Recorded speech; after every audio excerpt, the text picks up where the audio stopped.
Is she ready, Madam Clerk? Councilman, we're ready to start here. Tom. You're joking. Oh. Recording in progress. Ladies and gentlemen, thank you so much for joining us today at the special meeting of the Dearborn Heights City Council, which is called to order today at 6:02 p.m. Madam Clerk, may you please take roll call? Yes. Hassan Ahmad, absent. How you doing? Here. Nancy Breyer, You'll be late. Robert Constant, Present. Denise Malinowski Maxwell. Here. Hassan Saab, Present. Tom Wenzel. I am declaring me absent right now. I am going to join the residents as a member of the dance club and a father of a dance club player until later on in the meeting. So we're gonna make you absent. Yes.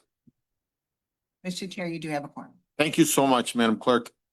Next up over here, we have the Dearborn, the agenda approval. I'm sorry, we're gonna go to the Pledge of Allegiance. We'll go ahead and do it with Rose since she just celebrated her 34th birthday. Pledge allegiance to the flag of the United States of America and to the republic for which it stands, one nation, under God, indivisible, with liberty and justice for all. Thank you, Rose. You all may be seated.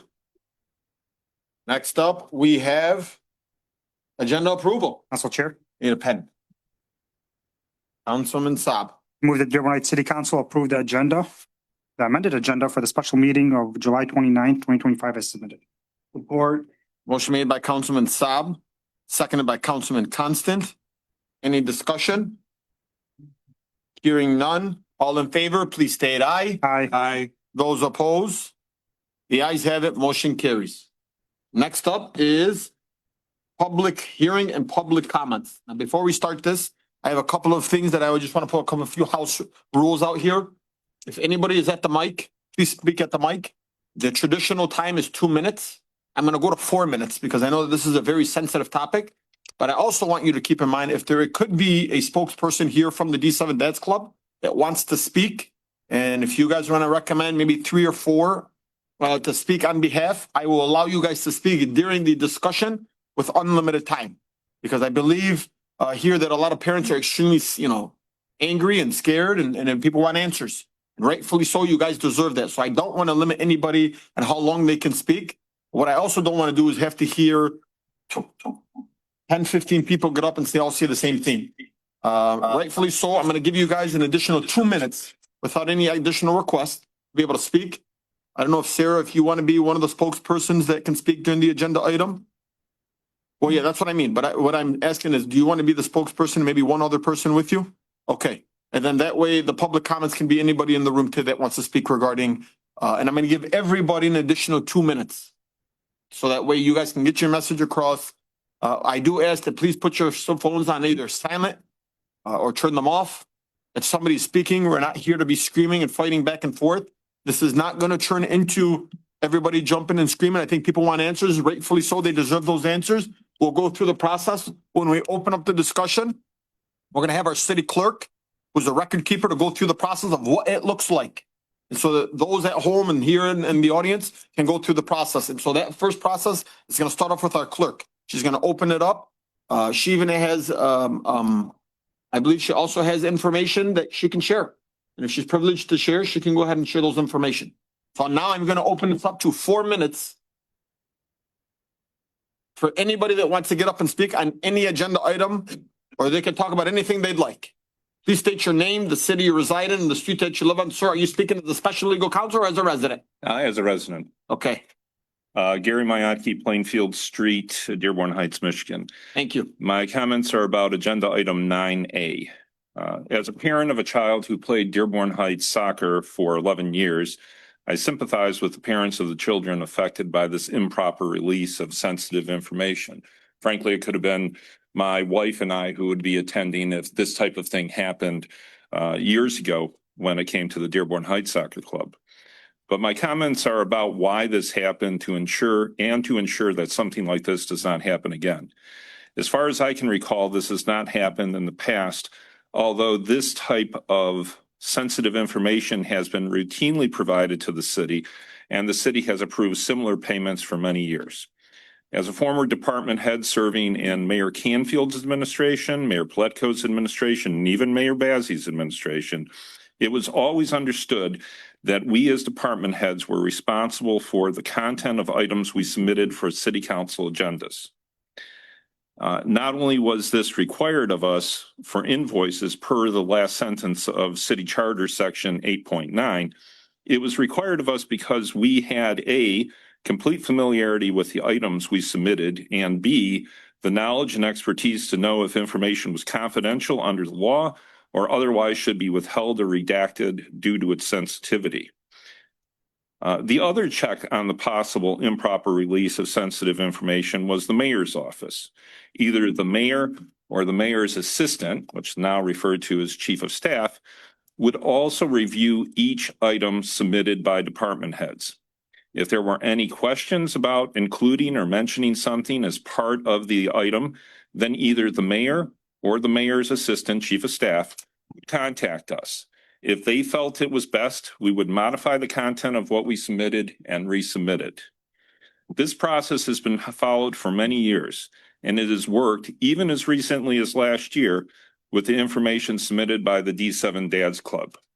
Importantly, no department head, no mayor, and no mayor's assistant or chief of staff ever said that it was the council secretary's fault, the city clerk's fault, the council chair's fault, or the city council's fault that something was put on the agenda that contained confidential or sensitive information.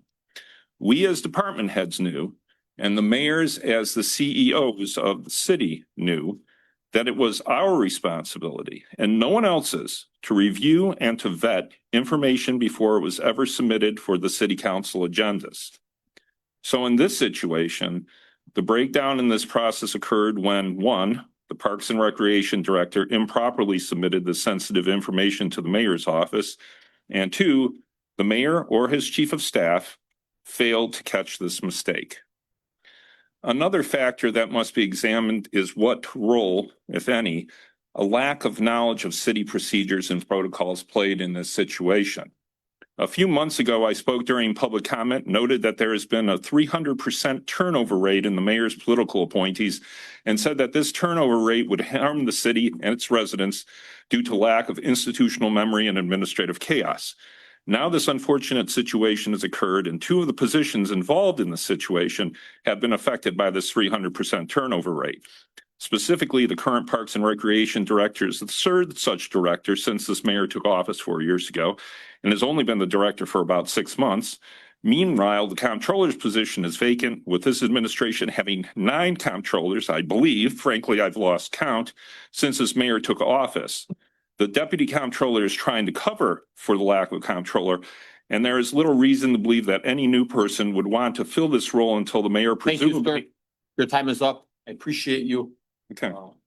I will I give have you, like 1 sentence. I will give you 10 seconds to wrap Okay. it up. So while it is unclear about the lack of knowledge playing a role, it is something that must be considered, especially where established processes were not followed that have been followed for years. Thank you. Thank you. Anyone else in the audience? How you doing, sir? I'm going to give you 4 minutes. Please state your name, the city you reside in, and the street that you live on. 4 on top of the 4. No, you're not getting it. Good evening, Zuhair Abdelhaq, Dearborn Heights. This is not the first time sensitive information is put out. Lots of the public, they don't know how this process works. Everything comes before Thursday to the clerk's office, and that's when this information is put on the internet. From Thursday until next Tuesday, that's around 4 or 5 days, including the weekend. Some of the packets are 400 to 600 pages. The city councils, they can look at things, but I can assure you, very few of us who can look at 600 pages, word by word and line by line.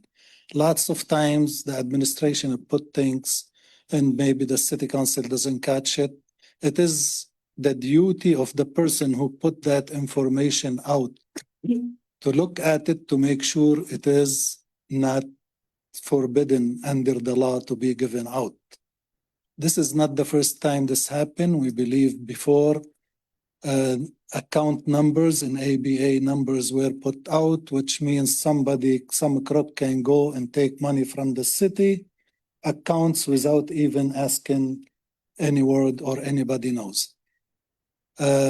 Such information, I just want the public to know, I FOIA'd the payroll of some of the police department appointees who left the city, and some of them still getting paid after I resigned by 1 year. Without any legal document, without any papers, without any authorization, without anything except the signature of the mayor and the approval of the controller. I had last week to sue the city for freedom of information because they denied this information. I put it in the same category. Based on what they said, there is litigation, there is sensitive information, but they let something like this slip and goes on the internet with the children, minors, their addresses, their names, and all these things. I think the city council should be very tough on this issue. There should be responsibility. The person who put this out, we need to know who it is. If I'm not asking you to fire them, but there should be some kind of punishment so this doesn't happen again. And the city council should be more tough on how things are handled by this administration, because it looks like there are some people who are on the payroll, which I believe they shouldn't be. There are a couple people I believe they are getting paid as part-time employees. They are not even employees of the city.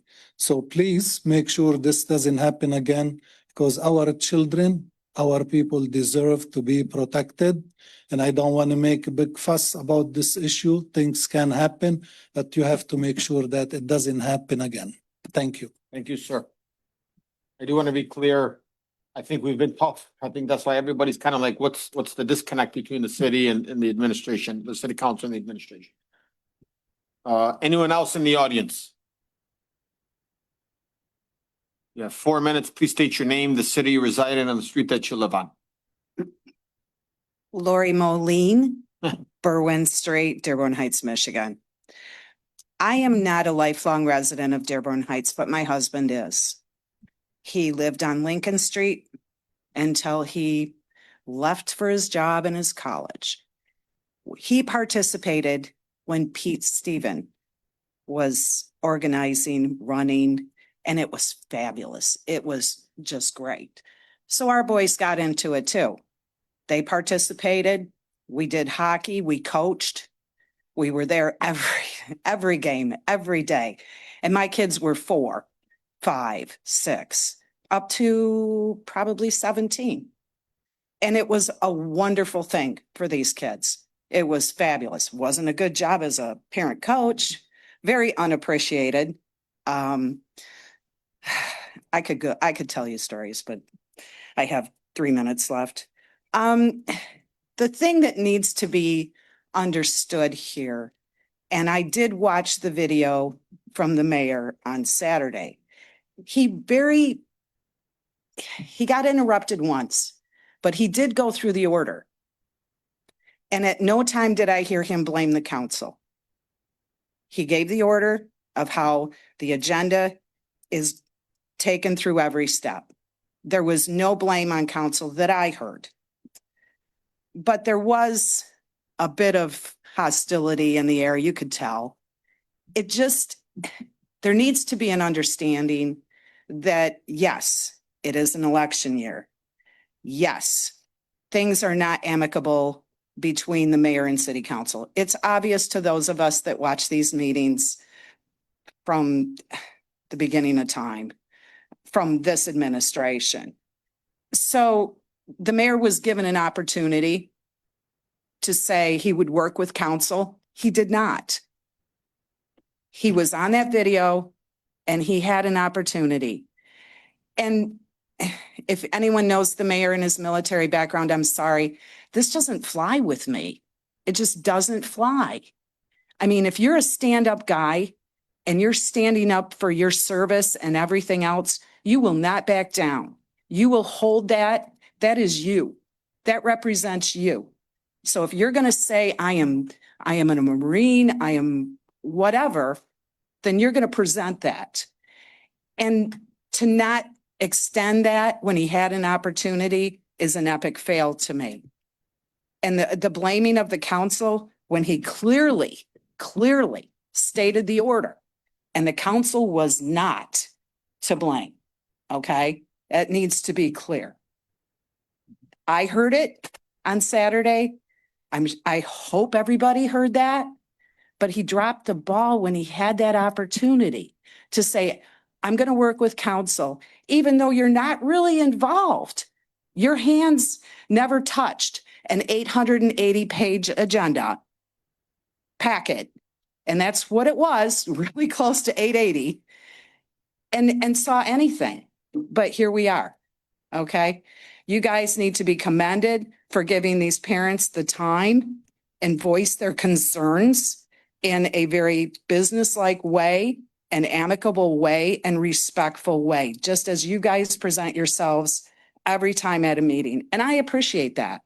As a former parent of D7 kids, and I loved it, I appreciate you guys taking the time to hear these parents. And that's all I have. Thank you so much, ma'am. I appreciate you and thank you for all the kind words. How you doing, sir? Good afternoon. I haven't been here in a long time.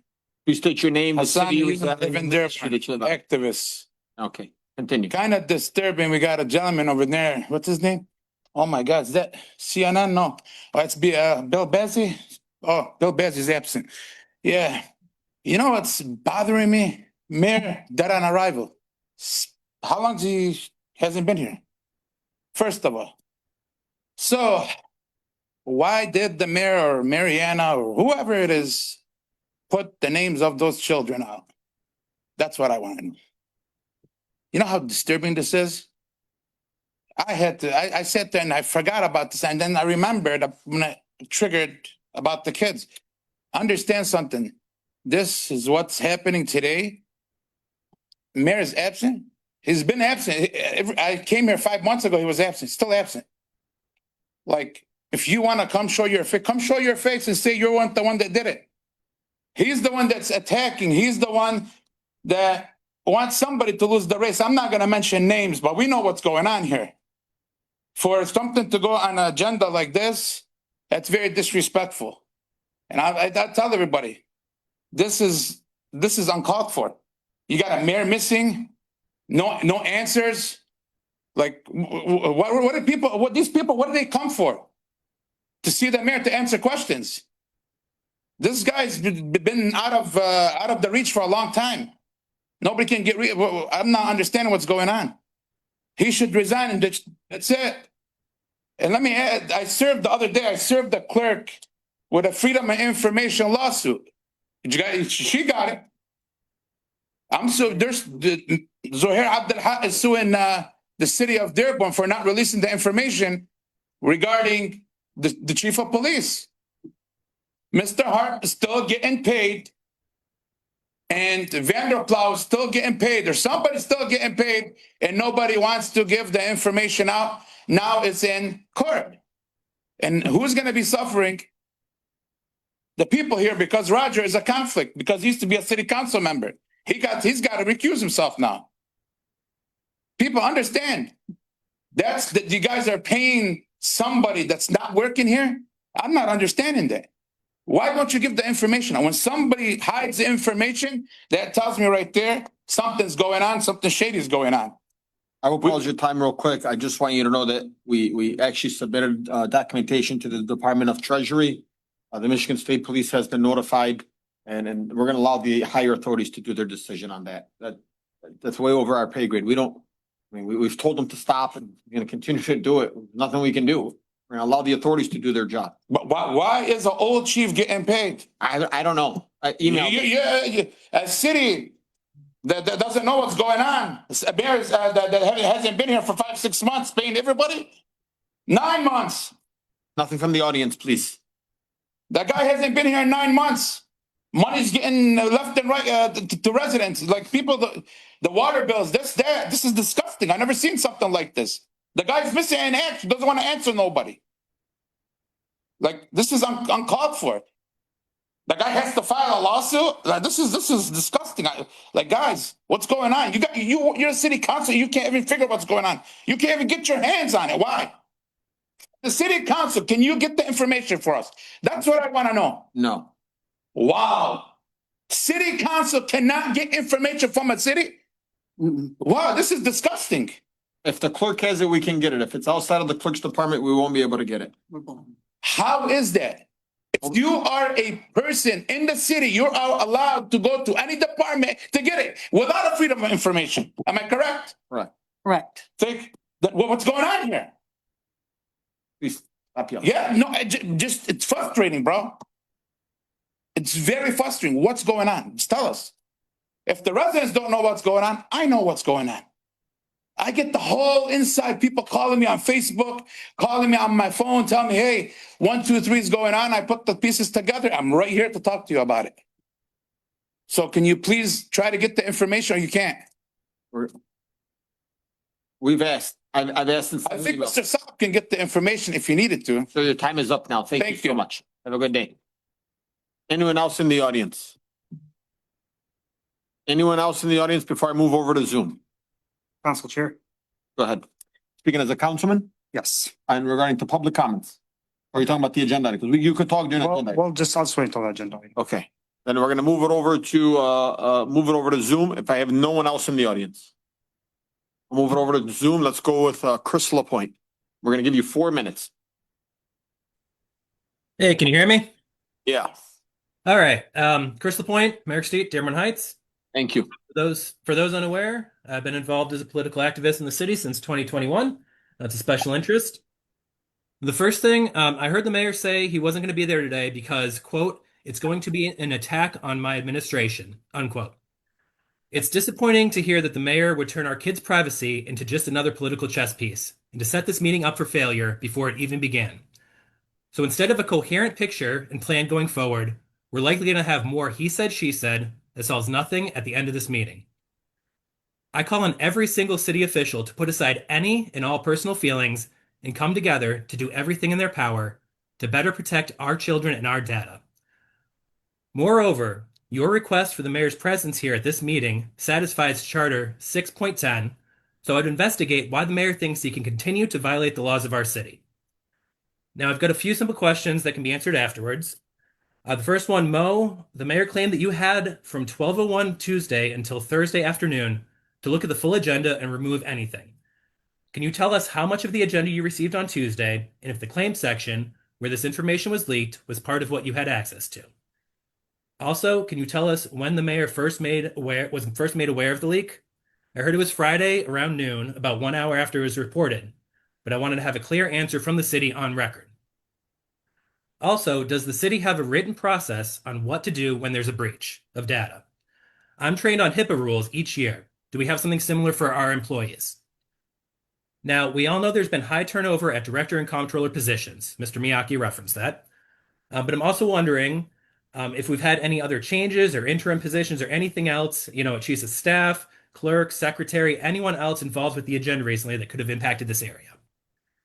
I also want to add that it's disappointing that the mayor claimed multiple times that this happened because it's an election year. He's insinuating that this was caused by those running for council and mayor rather than by his appointees. This is chilling language, a lack of accountability, and does not fix things.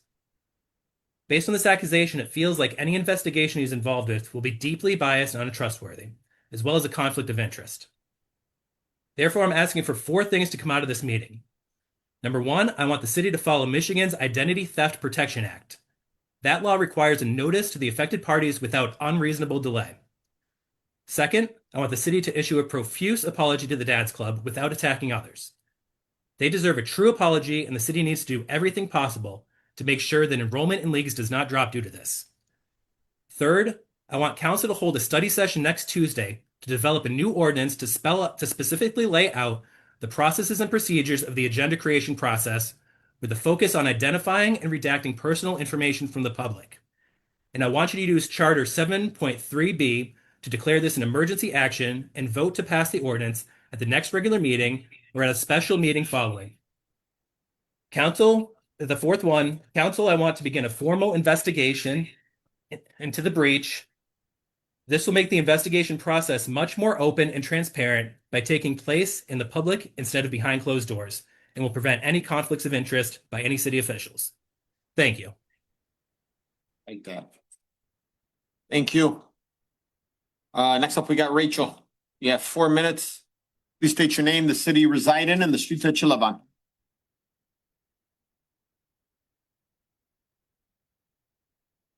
Hey guys, sorry, my phone just popped up with something. Can you guys hear me okay? Yeah, please state your name, the city you reside in, and the street that you live on. Rachel LaPointe, Merrick Street, Dearborn Heights. I just want to thank you guys for adding this to the agenda tonight, on short notice. I think that shows, your willingness to work with everyone. And I hope that everyone is coming to the table tonight with that same openness and willingness. I just wanted to say kind of for the record that, Chris and I were the ones who found the data leak. He actually discovered it. He's been trained in all these data protection things.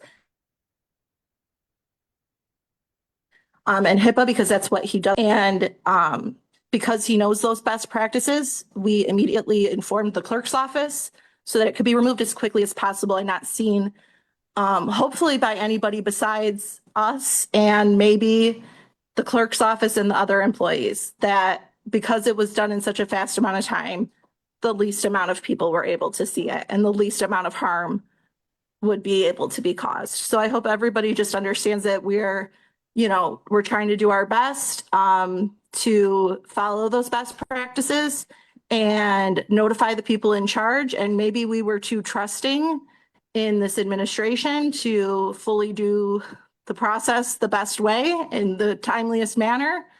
But everybody makes mistakes. And I think that's the only other thing I want to add is that we are all people. And I think sometimes people forget that elected officials are people too. And they're human beings that go home in the same neighborhoods that you live in. They're your neighbors. They have kids. They have lives outside of the city. Every employee at the city goes home to their families just the same as every one of us. And that doesn't mean that there doesn't need to be accountability and a new process. I think it's very clear that there is no written process in the city in regards to redactions and how they happen. And honestly, I think that's kind of part of what Mr. Miyake was saying, that because those directors were there for such a long time and had been doing that job for so long, they didn't write it down so that when somebody new came in, they knew what to do.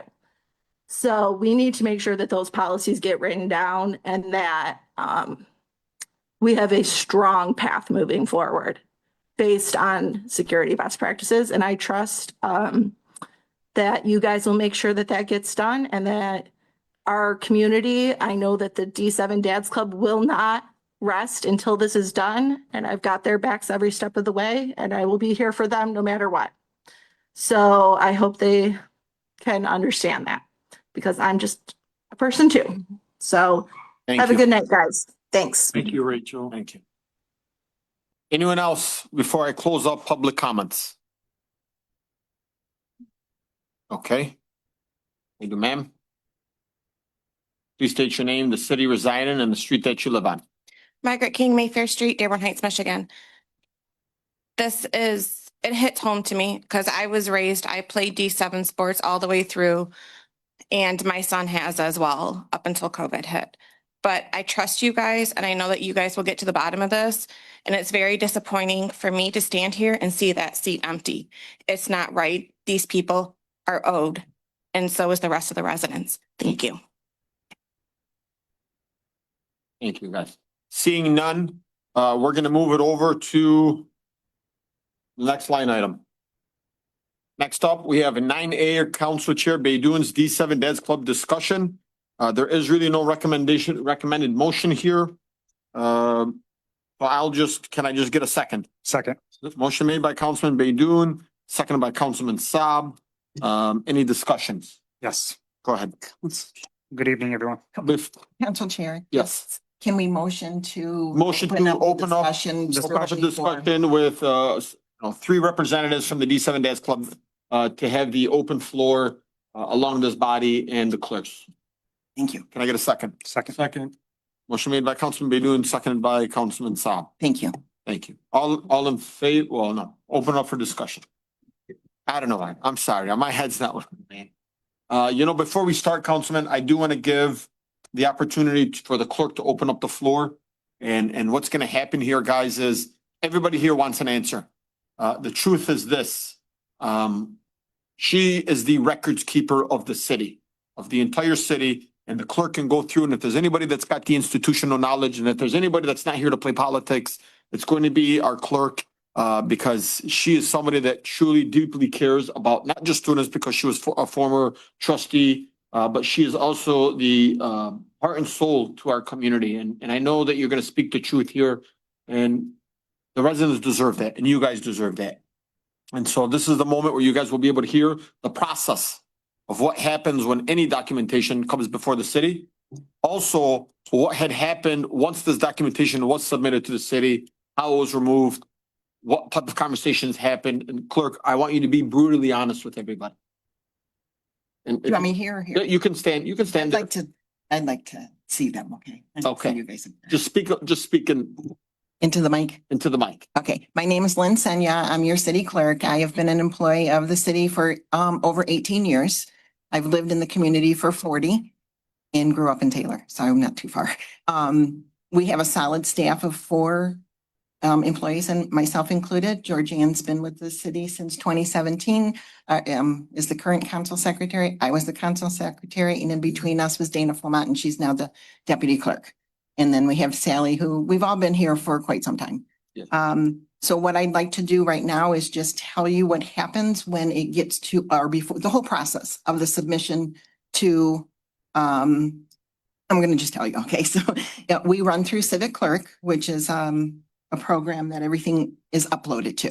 So the process for submitting items to Civic Clerk, the only parties hereinafter referred to as admins that can approve and submit for the agenda are the mayor, the clerk, the treasurer, the city council, which are all elected officials, the court, the TIFA, and pension.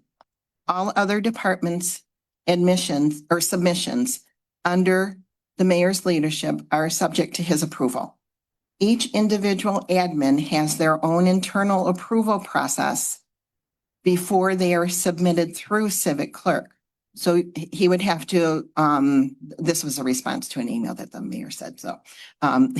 He would have to check with each administrator regarding their procedures. From there, the process is as follows. Admins or directors reviews, redacts, and uploads agenda items. This includes the comptroller's submission of claims as received by various departments. For items submitted by non-mayor admins, which would be the clerk, the council, the treasurer, the TIFA, the court, and pension.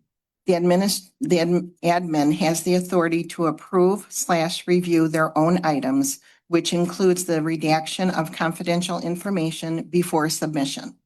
Once uploaded, these items are considered ready for publication. For items subject to the mayor's approval, historically, the directors have been, and historically, because I don't know what the mayor's process is for leading up to the approval. So I can only base this knowledge on the historical information that I have. Historically, the directors have been responsible for reviewing and redacting of confidential information within material they submit with final review of the administrative assistant or chief of staff. The mayor's office receives notification of the submission of these items, and they are now subject to the mayor's approval. Claims are a bit different. in that they may be reviewed by the director submitting the material to the comptroller's office, as well as the comptroller's office as the preparer of the claims as a whole. Once approved by admin, mayor, or another administrator, the items are considered ready for publication, and the clerk's office does not have the authority to alter or redact any material. The council secretary submits by the end of the day on Wednesday or early Thursday morning, the agenda and claims preview with only those items fully approved by the mayor or other admins to the city council chair for approval. Like I said, I was council chair, and we have our councilwoman Denise Malinowski was also chair. Council Chair Doing is chair, and I believe Councilman Constant was as well, in former Abdallah. So backup is not provided. They see the sheet of the agenda topics as well as the claims. Once the agenda and claims preview has been approved by the city council chairperson, the packet is published. The agenda items are due to the clerk's office by Tuesday before the meeting at noon. So that's how the process goes. Can I just break it down in quick layman terms? Yes. If you don't mind, guys, real quick, there's 4 entities in the city. There's the mayor's office, the city council, there's the treasurer, there's the clerk. If, for example, Councilman Wenzel, who in the past couple of months has been sending me a lot of things that he wants on the agenda, he sends it directly to me. Doesn't send it to Civic Plus, doesn't send it to the clerk, doesn't send it to the clerk's secretary, he sends it to me. I review the documents that he wants submitted. And then I give approval to the clerk. This can be published at by Councilman Wenzel, and then we're CC'd on an email. If somebody from the treasurer's department, the deputy treasurer right now says, I want to add something onto the agenda, that deputy treasurer will send it to the treasurer. She will review that. She is her own entity. I'm not going to see what the deputy treasurer wants to submit, and I'm not going to give her that approval. The only document that I approve is that document right there. Right there. And if we can scroll through, I don't know if you guys can get them to do that, but That's behind them too. that is the agenda. I look and I saw approval of the special minutes, approval of the, agenda, what's coming from our treasurer. I saw the D7 Dads Club in there. There are 0 backups given. The backup is given to the mayor's office for final review. And this isn't me pointing fingers. This is the process. I'm not going to review what the Parks and Rec director wants to submit. I'm not going to review what the city engineer or the police chief's going to submit. No, that's the discussion between the administration and that's his appointees. Council Chair, and when it comes to the claims preview, you only see a list of the claims. Yes, and so when it comes to the claims, I get 1 through 20 or 1 through 50, and this is the amount, and this is what we're paying out for. Now on Thursday, everything gets published, Thursday at 5:00. And I want to make also for full disclosure to respond to Chris Lapointe, I don't get anything at 12:01 on Tuesday. That document that was received for previews was sent to me on Wednesday. We discussed Thursday. I gave the green light for this to be published. It went out for published. My process on doing things that I've been doing for the last 4 years, Saturday morning, I wake up with my kids, I have my cup of coffee, and I review my documents. Saturday night, hanging out at night, I review my documents. Tuesday, I do another quick overview. I would have never seen anything until Saturday for myself. I can't speak for the rest of the council members. But as the council chairman, I see an agenda preview and a claims preview. Whatever's published is from each separate entity. So if the treasurer wanted something with a backup, I'm not going to review that until it's published. And that same thing goes for every single entity. The clerk would do the same, the mayor's office would do the same, and the city council would do the same. Because no entity knows what's being published until Thursday. The mayor's entity will know what they're publishing. They won't see what we added to the agenda until Thursday. So if I went out there and put something on the agenda, the mayor won't know until Thursday morning. Is that correct? Or Thursday, 4 or 5. yeah, 4 or 5 o'clock on Thursday afternoon. So I just want you guys to remember, these are 4 separate entities. And every entity submits into BSNA. It goes to Civic Plus. And then everything gets published once there's approval by the council chair. But you can Okay, continue on. just a little bit about what happened. Okay. I was in the car with my 4.5-year-old granddaughter when I got a call and a text from Rachel to alert me to what happened. I came into work and I did discuss this with the comptroller, and it happened to be that Roger Farina was in the office with him as well. So they were aware of the incident. I know, I don't know exactly what happened since then, but I know that a couple, well, email threads that were going around on what they were gonna do, but I don't know that anything had been done that was mentioned in those emails. Were there any opinion letters in these emails?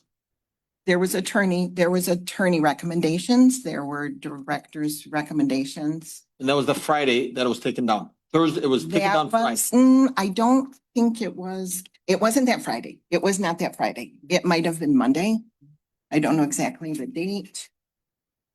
Oh, I'm sorry. It was taken down within 24 hours. Are you talking about the, I'm talking about, when did you the get the claim? the opinions from the attorney? Oh, that's when I don't know when it actually, it wasn't Friday. I think it maybe have started on Monday. Here we go. Also, I just also want to make clear, I found out on social media like many of you did. Like I had no idea. So what are you guys talking about? Hold on, I'm coming to the first one that I got. It was Wednesday, actually. It was Wednesday when there was communication, I think, from one of the leaders of the District 7 Dance Club. Okay. Any And then I'm other not at discussion? Are you all set here? Yeah, I think, and there was a couple different threads going. Okay, thank you. You're welcome. Council Chair. Councilman Sassett first, Councilwoman, you're second, and I'll go to Councilman Thompson after, and then any of the individuals that want to step forward also have a discussion on this. I'd like to hear it from you guys as well. But Councilman. Good evening, everyone. So opening up discussion and starting off, I'm sorry on behalf of the city. The city dropped the ball, plain and simple. I want to speak and put some facts on the record about what really happened with this administration. I'm not here to point finger or bash everybody or anybody, but it's the truth. The mayor has been in DC past few months, and now really hasn't been in the city. The chief of staff for the past 2 weeks, when this agenda was put out, was on vacation. The mayor had a part-time employee as interim chief of staff. So when the stuff was submitted through the mayor, it was uploaded by, I'm not gonna name a city employee, but it was uploaded by, the claims was approved by the mayor's secretary on behalf of the mayor. That's who approved the agenda, the claims.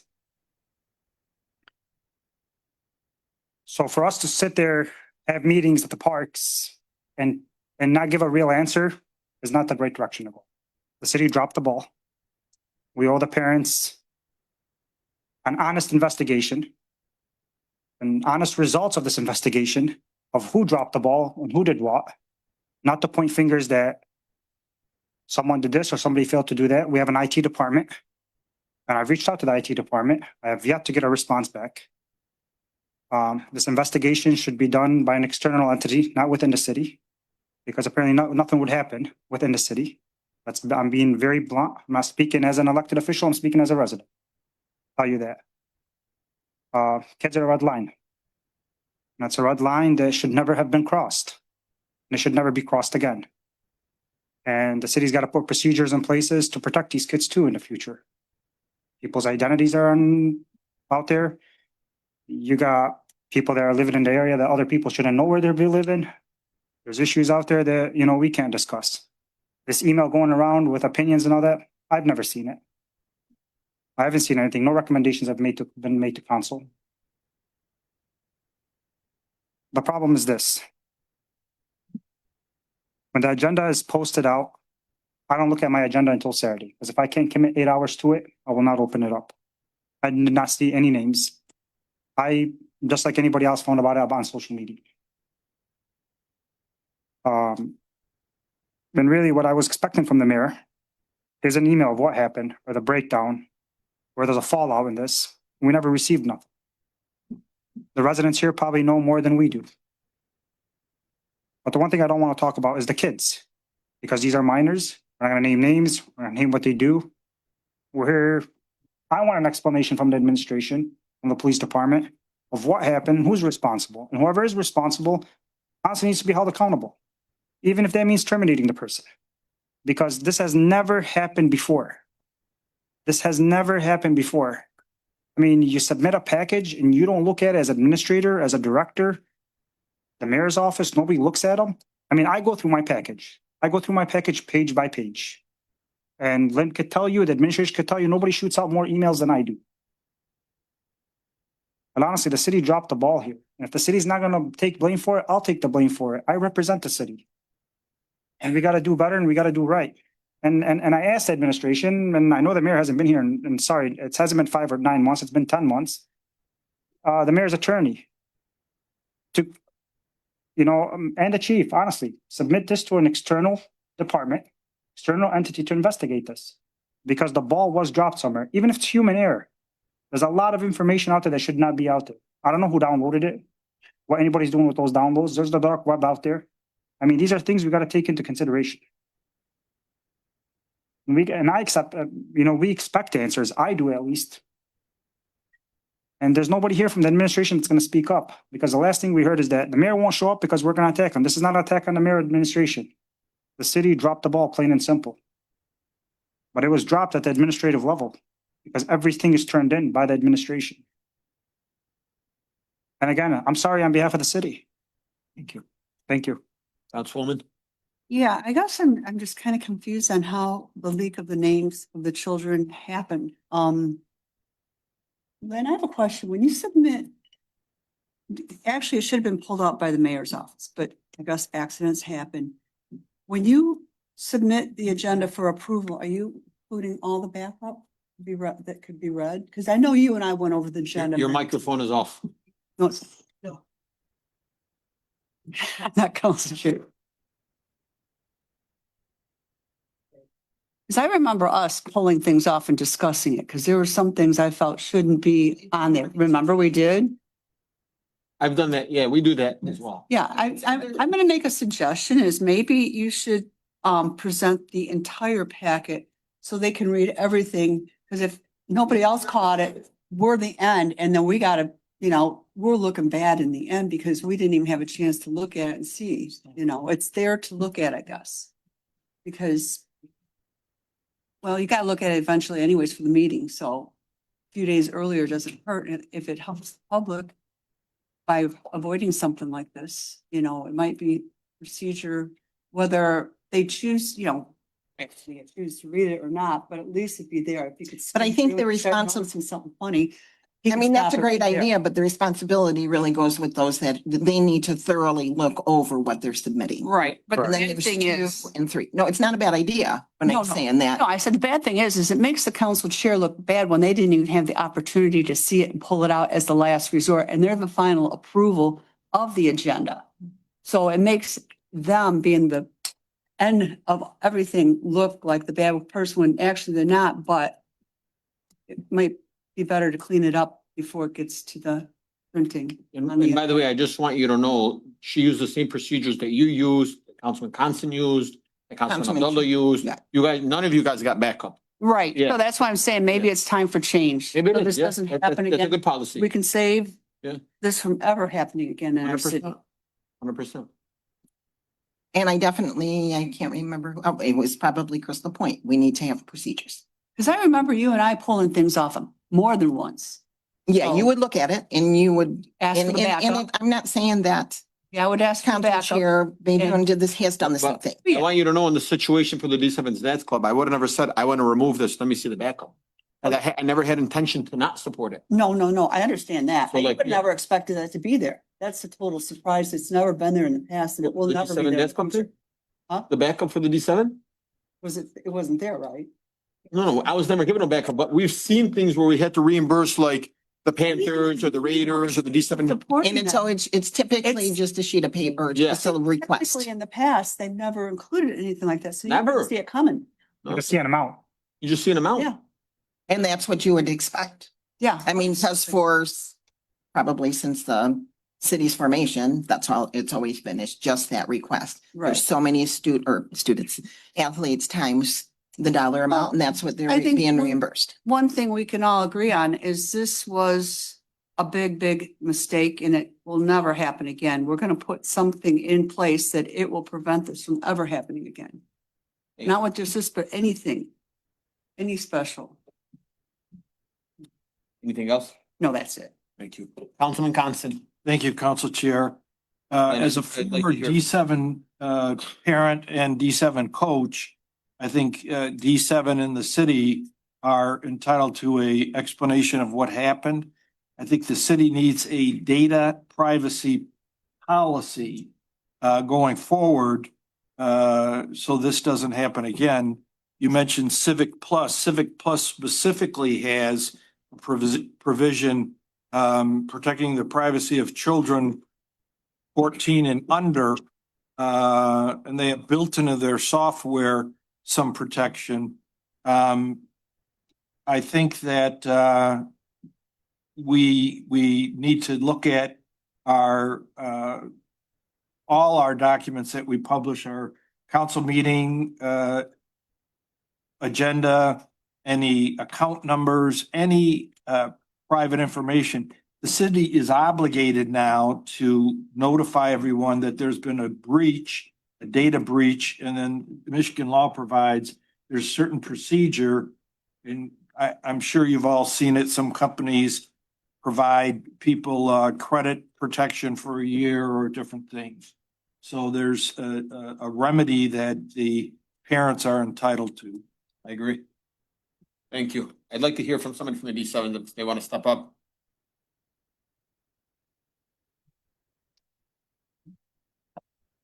You just state your name.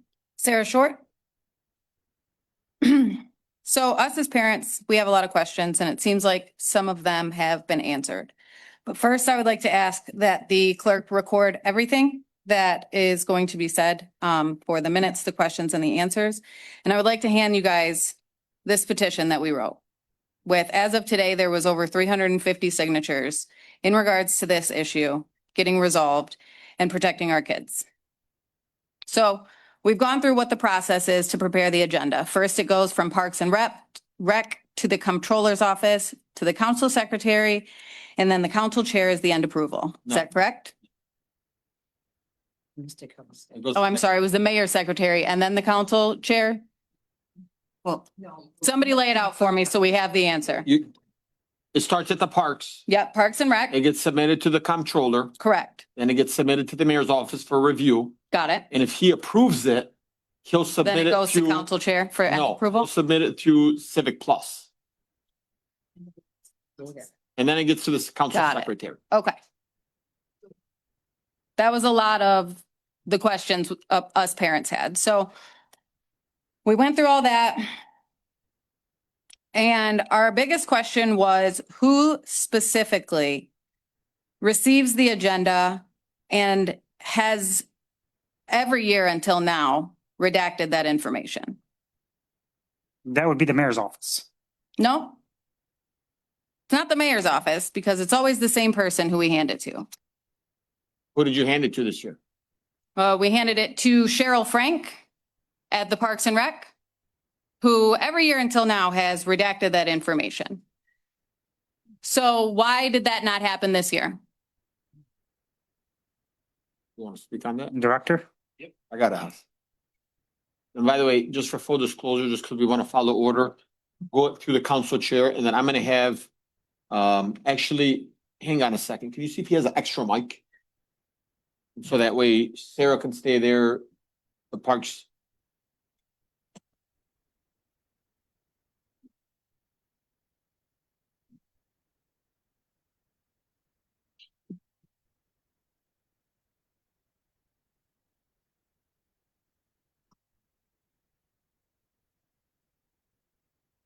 Testing.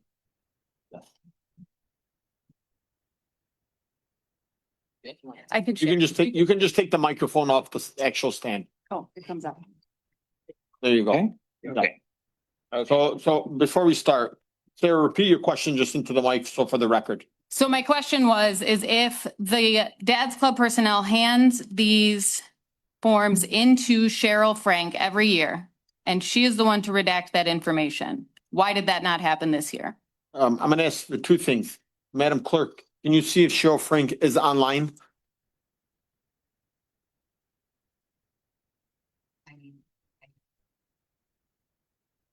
Sorry, just search for CH. I don't see anything. Look, Okay, she's under then- her phone. And I'll look on, I mean, I don't know. It's okay. I just wanted to know if she wanted to speak or not, but Okay. here we have the Director of Parks and Rec, so. Okay, so I'll give you a good transparent view of exactly what happens here. First, I just want to assure you that your child's safety is number one with us. I've done programming for tens of thousands of children for 20 years, and I never had a safety issue during all that time.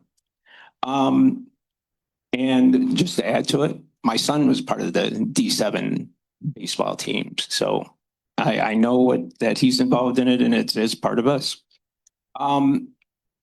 These allotments are paid by the recreation department to all of our sports teams. The reason for the allotments are to enable our resident children access to these sports programs that are affordable to them. So I know that programs can get expensive, as we know everything has. And so these allotments are paid to all residents. So what happens here is we pay out about $35,000 worth of allotments to all these teams. This is D7 Dad's Club, Raiders, Wolverines, soccer. It's a lot of children are involved in this, just so you know that. Their process is once they sign up all their children to the teams, they send us a list of all the names and addresses of those participants. Then we have to do our due diligence to verify that all the people on the list, how many of them are Dearborn Heights residents. Well, what do you need the date of birth for then? I was not aware we had the date of birth. We didn't really need that. All we Yeah, need is not name necessary. and addresses. Can't So- we? Well, hang Yeah, on, I'm we- sorry. I want to, go ahead. Let him finish. So we verify name and addresses to verify we're only paying for residents, which is what we do. Once we get that list and we verify the residents, then the list, we type up a letter to council that will go to you and say, this is how many, people are the allotments are for at the rate of whatever it is. It varies for each different sport. And then we send it to you for payment. And we do send that list as backup to be transparent. So if anyone ever question, are we giving out more money to somebody that we shouldn't? Did we do our job and make sure those are all residents? Yes, we did. And we keep that goes on. And this is sent as like an invoice, like we get an invoice for anything we purchase. The letter, the list is backup, and that goes into a file for payment. You not redact the information? We do not. It's not been that. I'm just following the procedure that's been established for over 11 years. And 11 years of sending these reports, never has anything You've ever been here for happened. 11 years though. Hmm? You haven't been in. I haven't been here, no, but we looked at our records for 11 years that we've submitted this, and there's never been an issue. Somewhere down the line, that information never appears in the agenda. So that's, we knew that. And when this breach came, Mr. Doney called me and he says, do you know that these names are out? I said, I have no idea. I've never heard of this. Within 2 minutes, I checked with the clerk. They said that had already been done last week. It was taken off. And I called them right back and said, this was already taken down. So we responded immediately. But hold on, I gotta get, you're confusing me. You said for 11 years that this has been the process in the city. Because we have the records for 11 years. Okay, but it's never published though in the last 11 years. You're correct. And that's where I don't know how that ever, how this ever was changed, how this ever was missed. Somebody dropped the ball here. Yeah, somebody dropped the ball. Right. We don't know where, but somebody is always taking those out. Council Chair. Hang on. I'm gonna go ahead and let her ask her a question. I mean, I honestly, I'm embarrassed to hear that. We still don't know who dropped the ball. It's been 2 weeks. So my first question would be that moving forward, is D7 going to be able to provide the city only? You do not need to know what street or the kids' birthdays or the parents' phone numbers. If it is by the city, we should be able to list their city only and turn it in that way. I think you need to have some type of address. We would need the address, but immediately after I heard that this happened, I said, why do we even send this backup information? Why don't we just keep it on file in our office and just say, if anyone wants to question it, it's available on their request. That seemed like a very easy answer to do it immediately. So it never would have the opportunity to somehow slide by and this would ever happen. There needs to be some type of policy and procedure overall. I mean, we can't just, there has to be a written policy that if tomorrow Mo Beydoun's not here and Clerk Lincinia's not here, people know that this is the policy that needs to be followed. Absolutely. Look, I'm not blaming Absolutely. you. I'm not here to put the blame on anybody. What I can tell you is there's been several different comptrollers, several different, we have a new Parks and Rec director. We have a new, we had an interim chief of staff. Moral of the story is, if there was a policy in place and everybody knew what this policy was and went through proper training, we wouldn't be in this mess. So that's part of my question, and I'm not sure why you didn't answer my initial question. Cheryl Frank, every year has redacted that information before it has been sent. She's followed the same procedure. Exactly. So why did she not follow it this year? She did follow it. She did exactly what she always does. If She did, writes then up the it was summary redacted. and sends it No. through. I think it would be Shaking their head, yes. I don't know. I think it would be very simple to look at what is received by the controller's office, and you'll be able to see the documentation and the letter. How far back do we keep the documentation? Do we have last year's? Let me ask a question. I'm sorry. Go ahead. Somebody's online that might have an answer. Okay. Who's that? Nikki? Nicole. Okay. She worked for the comptroller's office for many, many, many years. Not that she's old. There she goes. No, she's not. She's just, go ahead, Nikki. Hi, can you hear me? She's very young, by the way. Yes, Nikki. Hi, I used to work in that office from 2011 until the beginning of 2023. When those allotment payments used to come over, it was only the cover letter that stated we had X amount of participants that signed up, the amount that was due. If it was over the, Council Chair, could you have her Amount. identify her name, please, who's talking? For the record. my name is Nicole Probe. Do you need my street? Yeah, City Academy Street, Dearborn Heights. thank you.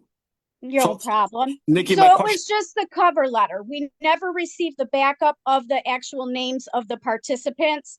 And like I said, I did that job from 2011 to 2023. So there was never any backup. If we needed the backup, we knew we could go to Parks and Rec and get it if we needed it. so and that's all I got. Parks and Recs never used to send you the actual information, is what you're saying? Correct. Just the cover letter of how many participants and what the amount of the payment was to be issued. Okay, my question to you, Director, is who submitted that document to Parks and Recreation? I mean, to the comptroller's office? Our clerk, Cheryl Frank, Okay. and Cheryl dropped the it's ball. Cheryl dropped the ball. Council Chair? Yeah. I just wanna echo to something. But again, there's checks and balances. If she submitted it to the comptroller, sent it to the mayor's office, there would have been two additional eyes on it. Two additional sets of eyes to actually see this information before you got approved to go into Civic Plus. Absolutely. But if I do something for 7 years in a row and then I all of a Correct. sudden change it, I think there's a reason why. And I might be able to shed some light on that reason why. Can I play this recording I have? Sure. Sure. There's no swearing, nothing's illegal. No. Go ahead. Let me know if you recognize any of these voices.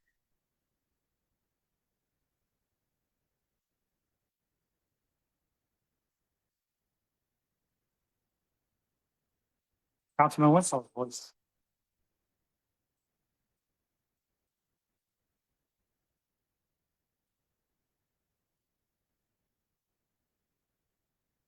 Pause it for a second.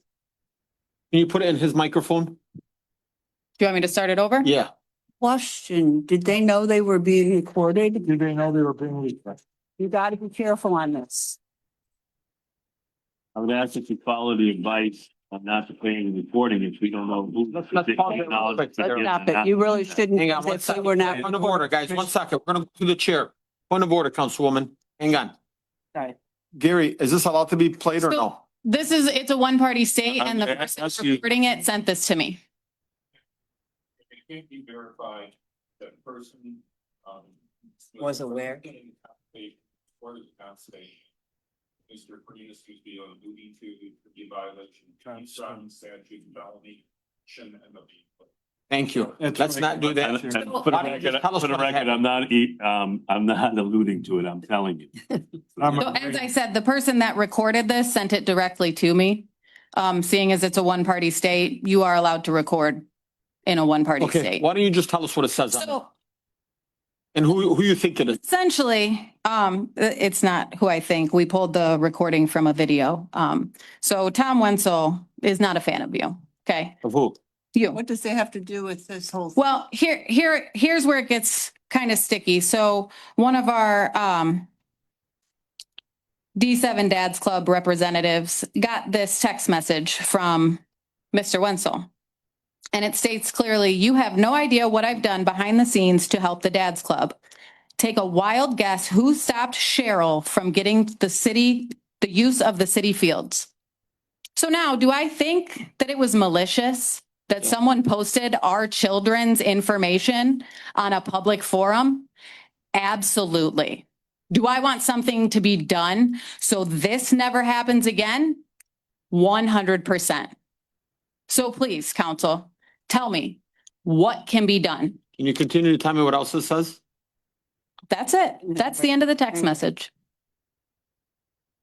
Take a wild guess who stopped Cheryl from getting the use of city fields.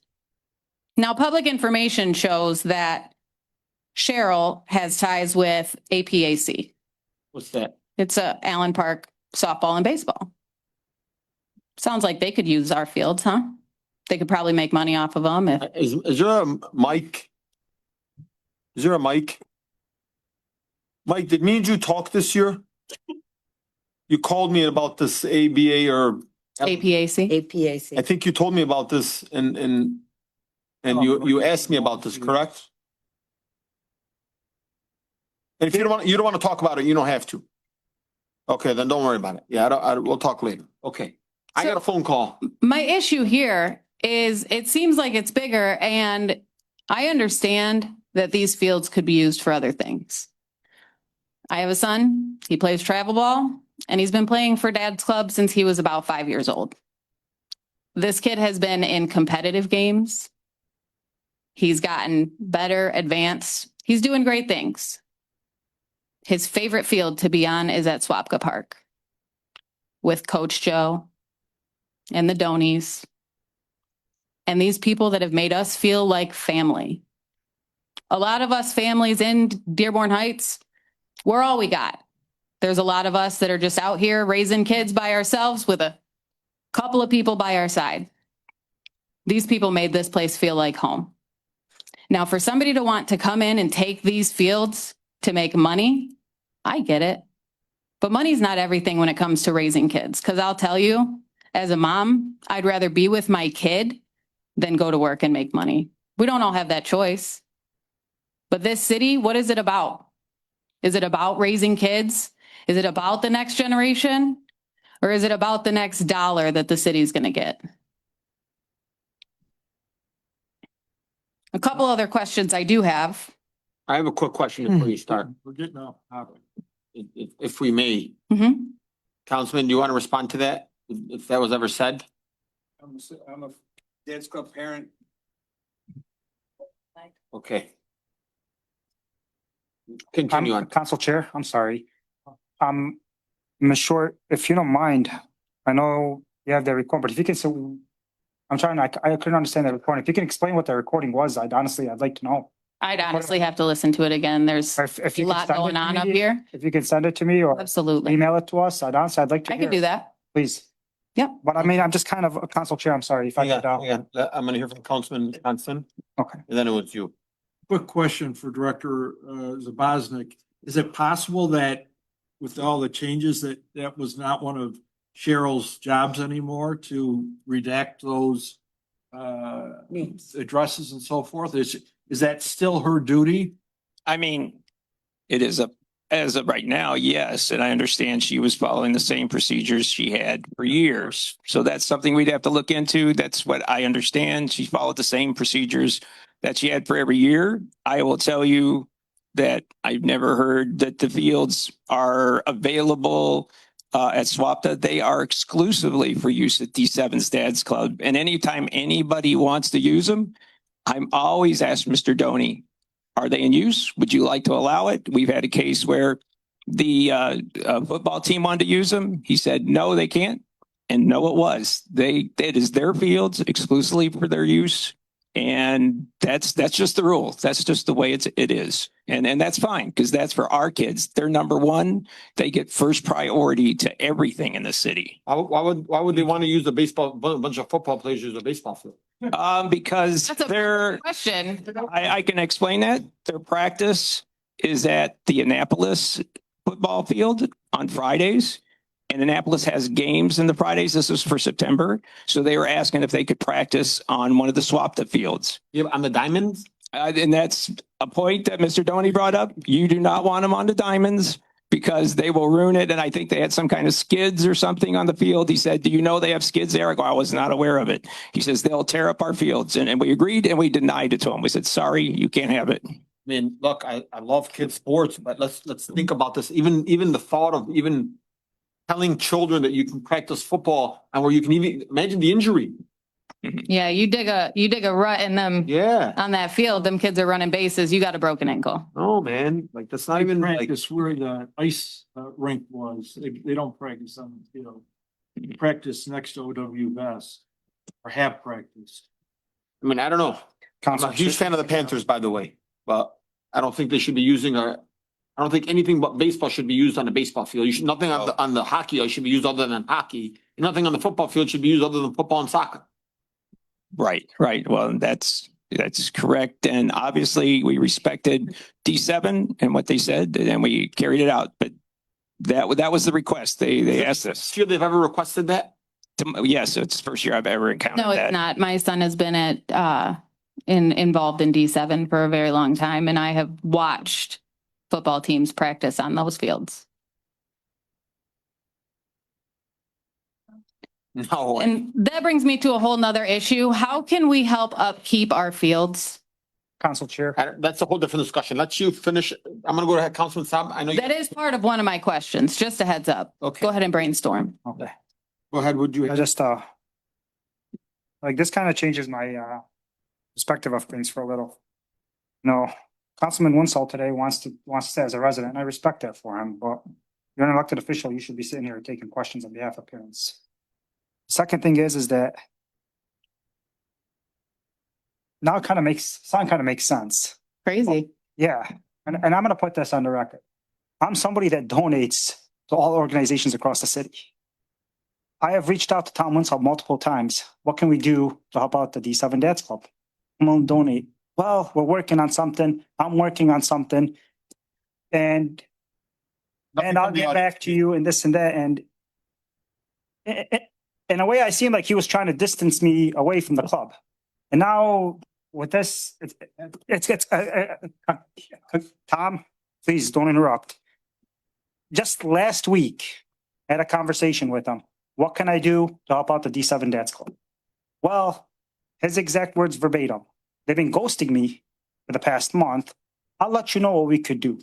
This is why. But I go on social media, and that's how I find out information.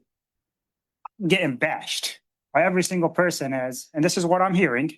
People call me that. Some way, somehow, myself, Council Chair Baidoon, we're planning to give these fields out to friends and to redevelopments. And if anybody actually watches our meetings, there's nobody that advocates more than I do for youth programs in the city. Hold on, Andrew. I have requested at every single budget that I've been on council for a grant writer. There's no IM team. And a lobbyist, for a lobbyist for the city that they have pushed down. Why? Because Dearborn's gotten $70 million for their parks and recreation, and we got 10 them. million. Well, overall, they got $70 million That was for the city. for the city, but we've got nothing. And I've always, and you can ask the director, how can we improve our parks? How can we improve our fields? How can we do better? We're working on it. We're looking to get grants. But now that I'm hearing this recording and this text message, it kind of makes sense, like, and no disrespect to any parent out here. You know, the one thing about me is I'm very blunt on how I speak, is that he was pushing me away from the club. And I'm sorry, I just want to clarify, it's called the APSC or CS? APAC. AC. And I don't think they're 100% in Are they a this, nonprofit? right? Do you know? Or I don't They know. are. They've been around a long time. Like I said, Fields. everything of this was public knowledge, right? Facebook is a world of knowledge these days. Fortunately, And I got more than enough time to sit around and Facebook is not a sleuth all city over department, it. unfortunately, you know? So when you can go from one person and find out who they're involved with this person and find out what that person's involved with, things start to I make just sense. I want to hit something on the record. I had a conversation with the resident here who's part of the D7 dads involved, not a coach. And I want to make very clear on the record. And I even picked up the phone and called the individual. Hype Athletics does not want the D7 dads club. Well, no, have you seen the fields? But well, hang on. I got one even better for you. I said, hey, he said, aren't they a nonprofit? I said, yes. He said, get me in contact with somebody from the D7 Dads Club. I'm going to donate $1,000 to the D7 Dads. Beautiful. He said, connect me with somebody and I'll even give it to them in writing as the CEO of Hype. He said, I want nothing to do with the D7 Dads Club or their fields. So I just want to put that on the record. They want nothing to do with the D7 Dads Club and no Hype is not trying to take it. So wherever this is spinning and Moby Doon's trying to give it to him, that's a pure lie. So please, if that's on one of your questions, cross that one off too. It's not. Thank you. Chair. Yes. Councilwoman I White. have a question of Mr. Z. In reading the materials, you said something about verifying the residency. There were at least 20 kids listed that lived outside the city. Are we paying for their shirts or are they paying for their own shirts? They're paying for their owns. I mean, we just give, we give the allotment to D7 and that's it. That's all we do is give them the money. What happens, I can't say. You know, it's All right. theirs. Well, that was my question. Why should the city residents pay for out-of-city children's clothing? No, and that's why they have to have the cities. But as I stated, these are children. I understand. If I register my 13-year-old, how in the world are you going to check his name versus his address? I agree. It shouldn't have been done. It should just have his city, right? I got a better idea. You know how you resolve all this? You give the D7 Dads Club a lump sum every year of this X stipend. number. Whatever the D7 Dads Club does with it, I mean, we know it's in Dearborn Heights. I mean, it seems like it's always around $3,200, $3,500. Give them the $3,500. I mean, I spoke to some of the parents yesterday that a lot of this money also goes to, unprivileged individuals that can't afford it. And so Yeah. some of the parents come out and I think the city can easily do its part to give even up to $5,000. And you can let the D7 Dads Club figure it out as a nonprofit. I think that's the end result. We don't want any of the information of everybody need to pay off. And I think you can ultimately do this. I mean, the D7 Dads Club is different than many other organizations. They've been around before the city of Dearborn Heights has been around. I think this is the end all do all. We don't want any kids' information. You allow Mr. Dooney, I don't know his Doney. name, Doney, to go ahead and figure it out and continue to do it and pass it on to those that continue to come. And the city knows every year it's going to give this X amount of dollars. They budget for it and they move on. So I know we signed this 10-year contract. With who? I know the mayor signed. When I say we, Yeah. I mean the Mayor mayor. would have to bring it to city council, by the way. We've heard about it, but we've never seen it. And I want you to know. Right. So that was going to be my question, right? If it's a 10-year contract for the Dads Club to have first rights of these fields, and you guys are willing to support and give back to the city through D7 Dads Club, can we validate this 10-year You contract? cannot validate it until it comes in. It has to be voted by the majority of the. I understand. I'm asking when it does. Yeah. When it does, can we have your guys' promise that this will be validated? Well, you would have to look at the contract. Valid with $5,000. All we're asking is for first rights of the field. All we're asking on top of that is for the fields to be kept up. I just also want you to keep in mind that we also want to review this document. No, I get Yeah, that. I can't just blindly tell you here, yes, you can keep this. I think every attorney, including Roger, will probably tell you absolutely not. I'm sure Right, Roger reviewed it, but never told us. What I'm asking, Will you stop putting words in Roger's mouth, please? what I'm asking is if there's an option to ensure that Dad's Club gets these fields that they've played on for 72 years? Why is that not in writing? Why is that not already a contract? And like you said, if it's as easy to help us out financially as an organization that literally does nothing but help kids, right? I've gone out with my own money, bought kids baseball bats, cleats, helmets, because they need them, right? And that's just as a parent. So if the city's willing to do that, all we're asking, jot it down. You know what the problem here is? I'm gonna tell you for me. Today and always, when I spoke to the individual that I'm not gonna say the name publicly, but I told him, he gave me, you know, it's funny and it's coming to light now. This was like 4 months ago. I got a phone call. They said, "Hey man, I know you're running for mayor. Are you supporting the D7 Dads Club?" I said, "With or without me running for mayor, I'm gonna support the D7 Dads." And that's how the conversation ended. Then he said to me, "Well, I feel like there's an individual that's trying to, you know, jeopardize us." And I think I may have even reached out to the director and said, "Hey, I'm hearing this information," and I think he like solidified it like, "No, none of that's true. Like, we're not gonna go after the D7 Dads Club." What I can tell you is let the administration send over the contract over to the city. Let us see what that contract is, because I can tell you right now, it's not a valid contract. Even though the mayor said he signed it, it's not validated until the executive sends it over to the check and balance of the legislative department. Yes. And so the legislative will review that and either say vote aye, yay or nay. And I don't think anybody here is gonna say no, but we want to make sure that what happens in Well, 10 that's years. what I want to make sure nobody says no. Yeah, well, I mean, we want to make sure that the verbiage in there. And I understand that. Like, what if, God forbid, somebody gets injured, but we give you guys the first right of refusal, we allow you guys to use it, but somebody gets injured and they sue the city? We don't know what that's like. We don't know what that thing says. I understand. So we have to make sure that we're protecting the city of Dearborn Heights as well as looking out for the best interests of the children. Yep, I agree. Thank you. Council Chair, Yes. and can you email that contract to us? There's no record of it in the city. Me? Yeah. Anybody have that contract? Yeah, I mean, I'm just a single mom in the city. If you're saying there's a contract, You guys don't have a contract? I've actually asked for this contract, council. Okay, please. There you go. Thank you. Everybody has the contract except for city council? I'd like a copy of it too. And the clerk has, by the way, she's the record keeper, just so you guys know. We'll make sure we get it to her. Get it to the clerk and the clerk will just. Absolutely. Thank you. Unbelievable. So Nothing from the audience, sir, please. Okay, no problem. we do have a couple other questions that I kind of want to run through. I There's do a want lot to hear of the parents parent that- also in the back. We want to give him a moment as well. You want to go? How you doing, sir? Please state your name. I'm Joe Doney. I've been coaching with D7 for over 10 years. I run the baseball and softball program. So I want to address something. I want to make sure this is really listened to. We want to know what's going to happen for the families here because this has strongly affected D7. We have lost 3 teams and a lot more players from other teams because of this whole incident. Like we've addressed here many times already, we've been around 72 years.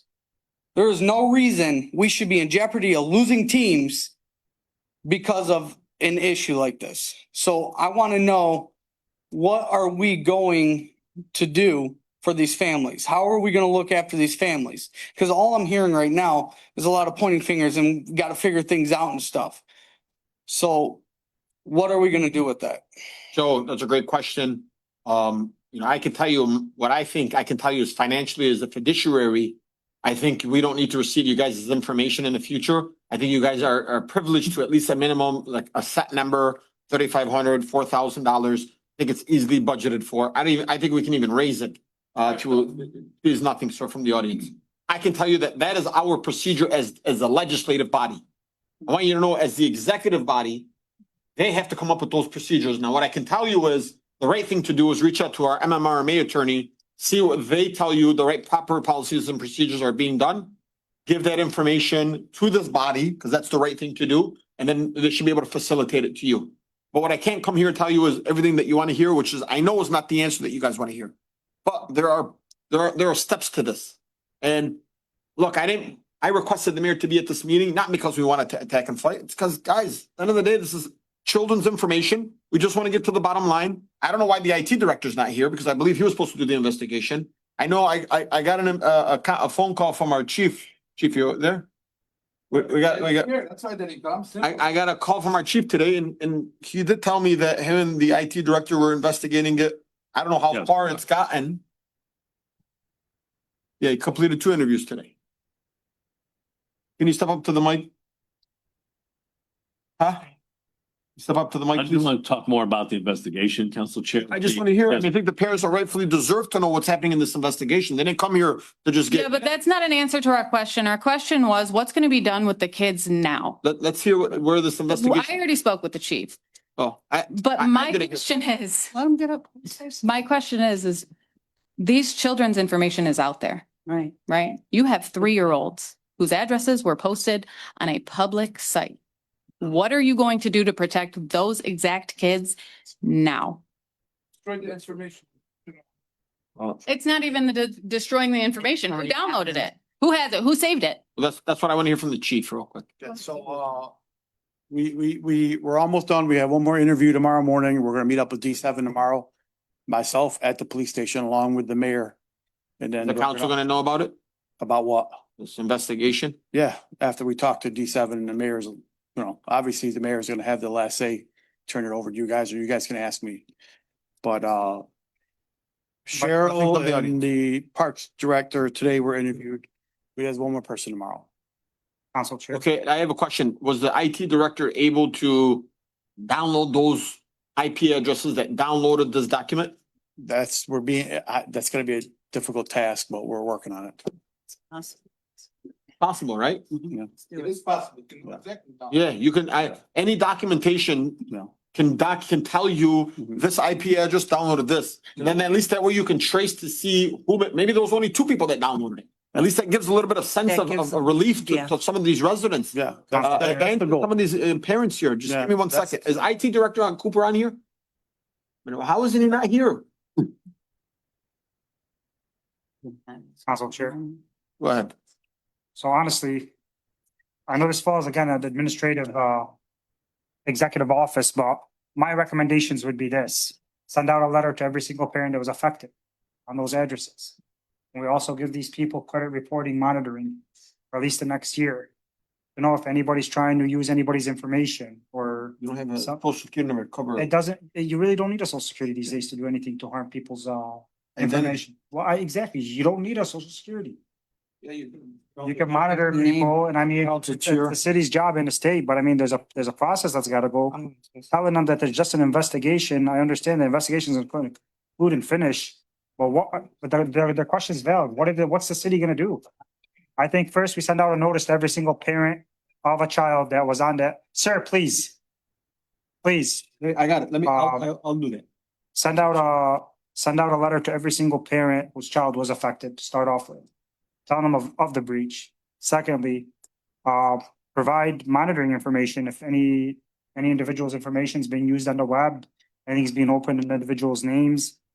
And, you can lock people's information nowadays online too, through the free credit unions.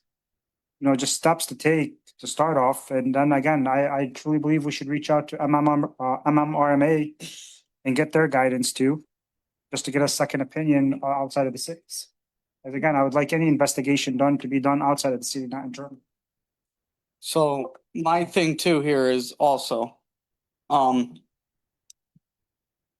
with that being said, what you're offering, all that, how do we justify the parents that are now scared, the kids that have been taken out of the program? Now our program is hurt by this. So how are we gonna how do we make people feel comfortable for this now? Like how, going forward? I think we need to start with IT and find out exactly how many people actually downloaded it. Okay, I understand. And that. then I'm we can saying go target them. in the future though, going into, we're supposed to have flag football. We're supposed to have the spring season baseball. We have fall baseball right now. We have all these sports. Who's gonna say that this doesn't hurt us from getting our registrations now because people are just simply scared?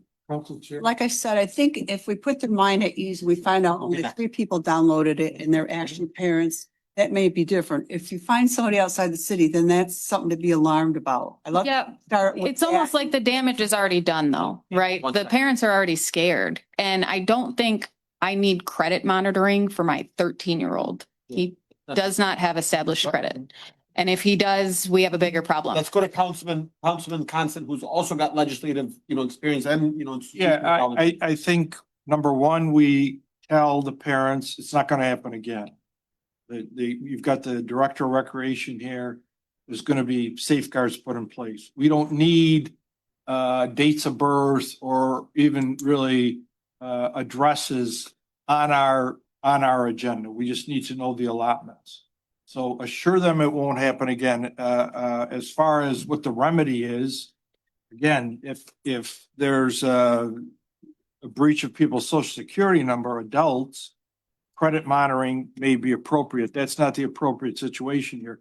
But that's for us to discuss and quickly come up with. What's the remedy for the dad's club? But I feel like that should have already been in discussion. This has been an issue for a week and a half and our kids have been unprotected. We don't know who has their address.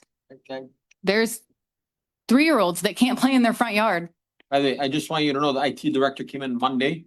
No, I understand all of that, right? I do understand, but the IT director is not going to protect our kids. Okay. What about the parents that have escaped a domestic abuse situation So Sarah, let me that are ask- hiding? Let me. What are we going to do to protect those kind of people? Yeah, so let me tell you, I think the relief and the answer to make everybody to understand is to actually determine how many IP addresses actually downloaded the packet. I think when you get that actual information, and if it comes back and tells you 100 people downloaded it, that's very scary. That's Right. very But what are we going to do? And Even if it was one strange person. well, let's just say it's 2 people and Okay. and it traces it back to the LaPointes. It was downloaded twice. Well, then we know it's the LaPointes and a conversation from the police department.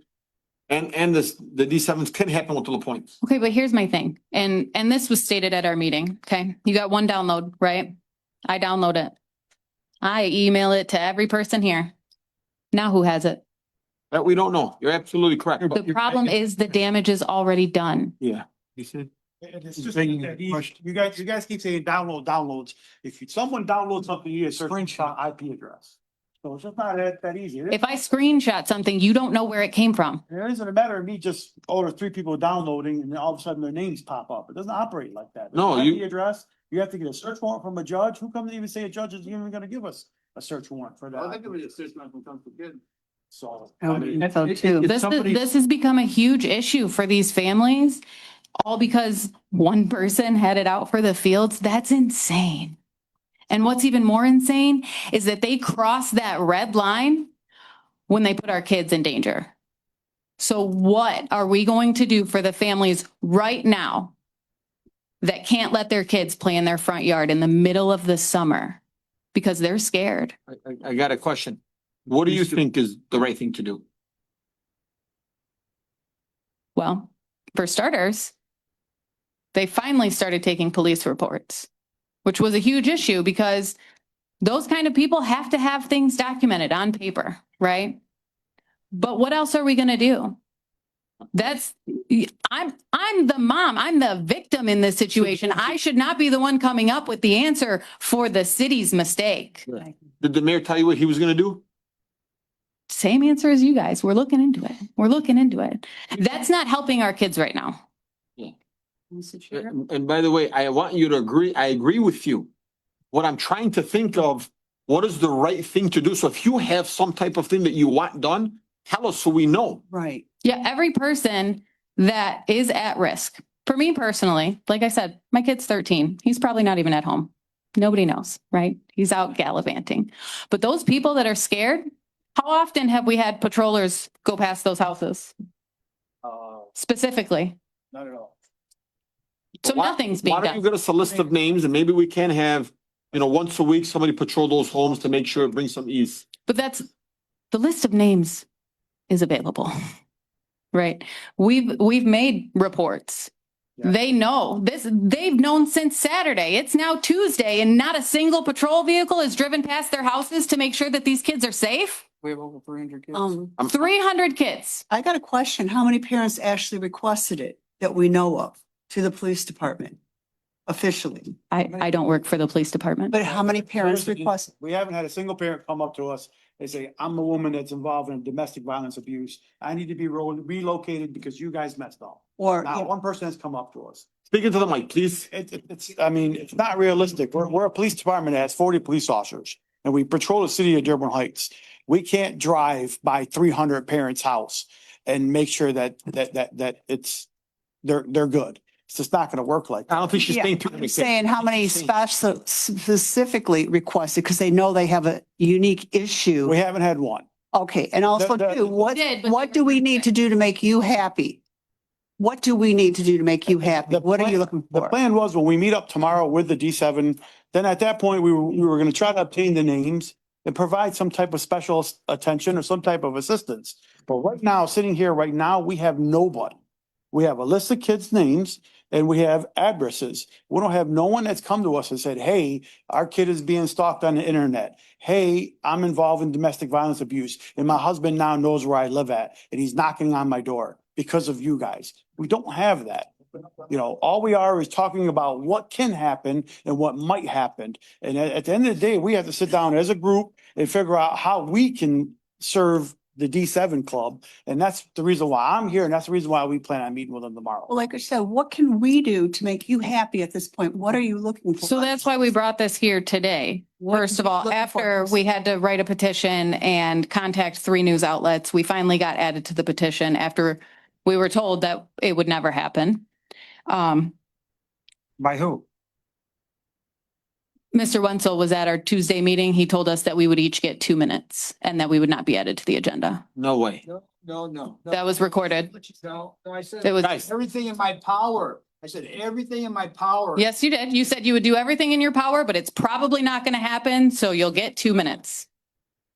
Well, he doesn't have the power to grant any more than 2 minutes. I understand That's the that. council chair and he can. I understand that, which is why I asked. During the meeting, I text. I'm sorry. Councilman Did the middle of my sentence interrupt the beginning of yours again? request to have a meeting, didn't I, Adam John? Didn't I do that? I Because you had texted the power, during you that meeting abandoned on it. Tuesday. I Yeah. texted him Well, I don't see what the. and I said, can you add this to the agenda on Tuesday? I will, yeah, he did. And I will tell you that the clerk actually was, and I'm gonna give her the kudos to this. She said, we definitely need to give these parents the time and day and we should not put a 2-minute restriction. You should allow, and so I took the recommendation of our clerk and I said, Madam Clerk, I wholeheartedly agree. And Sarah, I also want you to know, you did email all of us. Every single person received your email in spam. And thanks to you Did saying. my email go to your spam today? No. No, I'm sorry, because I sent his email today the same exact way I sent everyone else's. No, but The other I day. think what happened was, and I got this from our IT. That when you put all the emails in one and you sent it with a bunch of different outside emails, what happens is it automatically went to spam, assuming it was spam. I'm Mine not went lying to to you. spam. It went to spam. And thanks to you saying something that, hey, no, I didn't email you and checking my spam, I ended up finding 20 different emails from other residents. And I'm like, oh my God, I had no idea. And it So wasn't our just residents are going unanswered like that because of a spam filter? 100%. And I had no idea.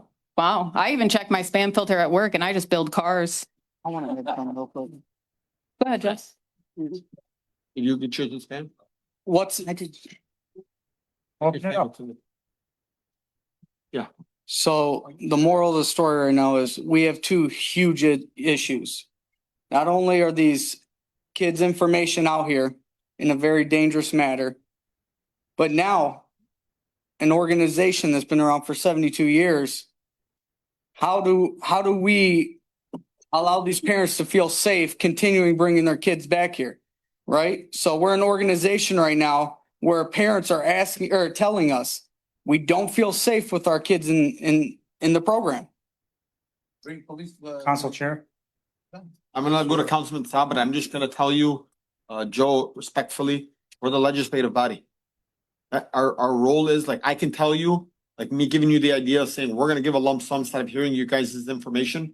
And that's not a buy. That's me saying that you can go to the parents and say, hey, we worked something out with the city. You can still come in, you can participate, you're still gonna get whatever the amount that you're receiving. And the city is no longer gonna request to give some type of relief to them. And then they're also looking to potentially see the IP address if we can get a warrant, which I gratefully believe we should.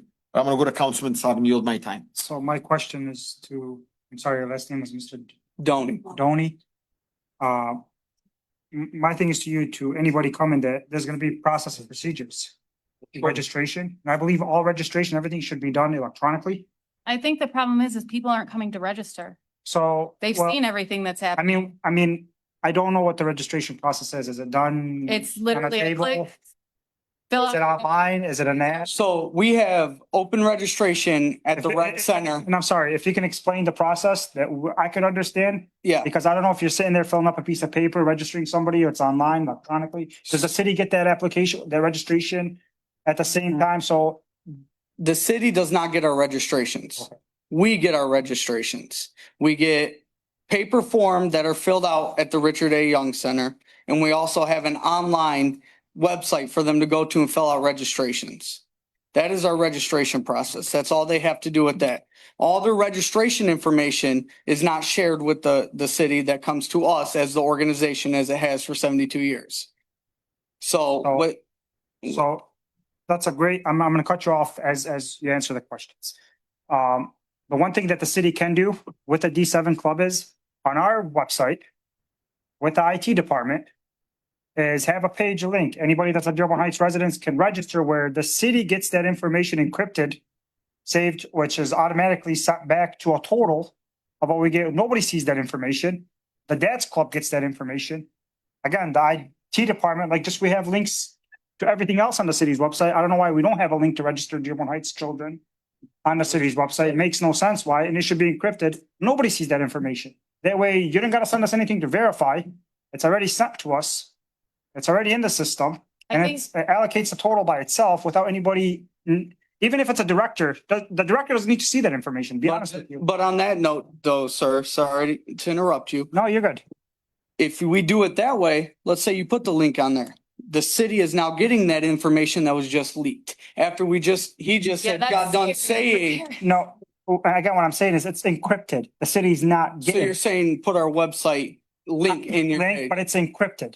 Nobody sees that information. Only you guys see it. But we get the registration information that Joe is a Dearborn Heights resident, and this is what we owe. It's encrypted. Nobody sees that information. We see your name as Joe Doe. You know, we don't need to see your address. The director doesn't need to see your address. So what I would worry about with that is since the beginning of Facebook, D7's been using Facebook to advertise, and they've been using the same website. Which is totally fine. I just, that when we incorporate it into our website goes through multiple levels of security on the city's website. Right, but I'm saying like people that already know how to register, right? Which there only might be a few of us left. The people that do know how to register are going straight to the D7 Dad's Club website. Again, which there will be a link directed to the city. It'll take you. So are you saying a link from the Dad's Club site Yes. to the city? Absolutely. So I think all we're asking for right now, because the D7's registration is perfect, right? I've been doing it for 8 years for my son and years before for me. And I'm fine with that, but I'm saying the way we receive the information is not perfect. Do you agree with me on that one? We obviously dropped the ball. No, and I think we've already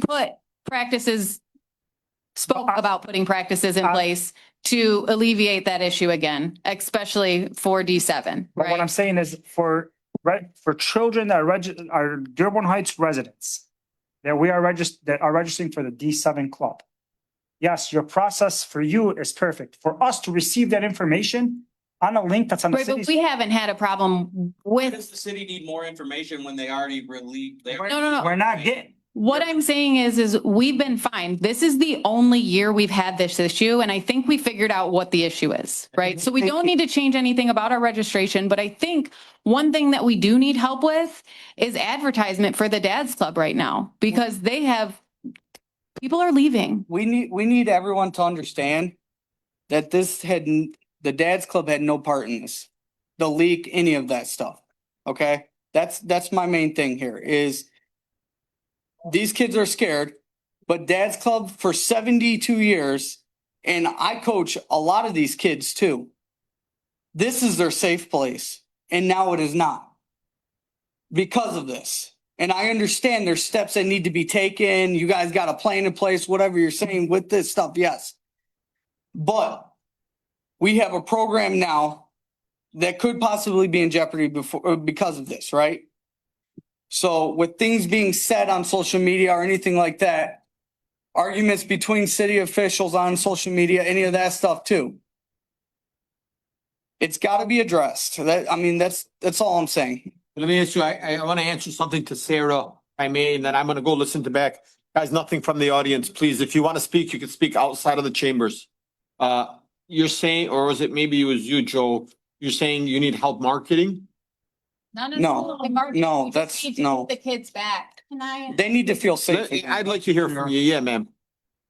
I just want to, just first of all say, Grab the mic and put it to, thank you.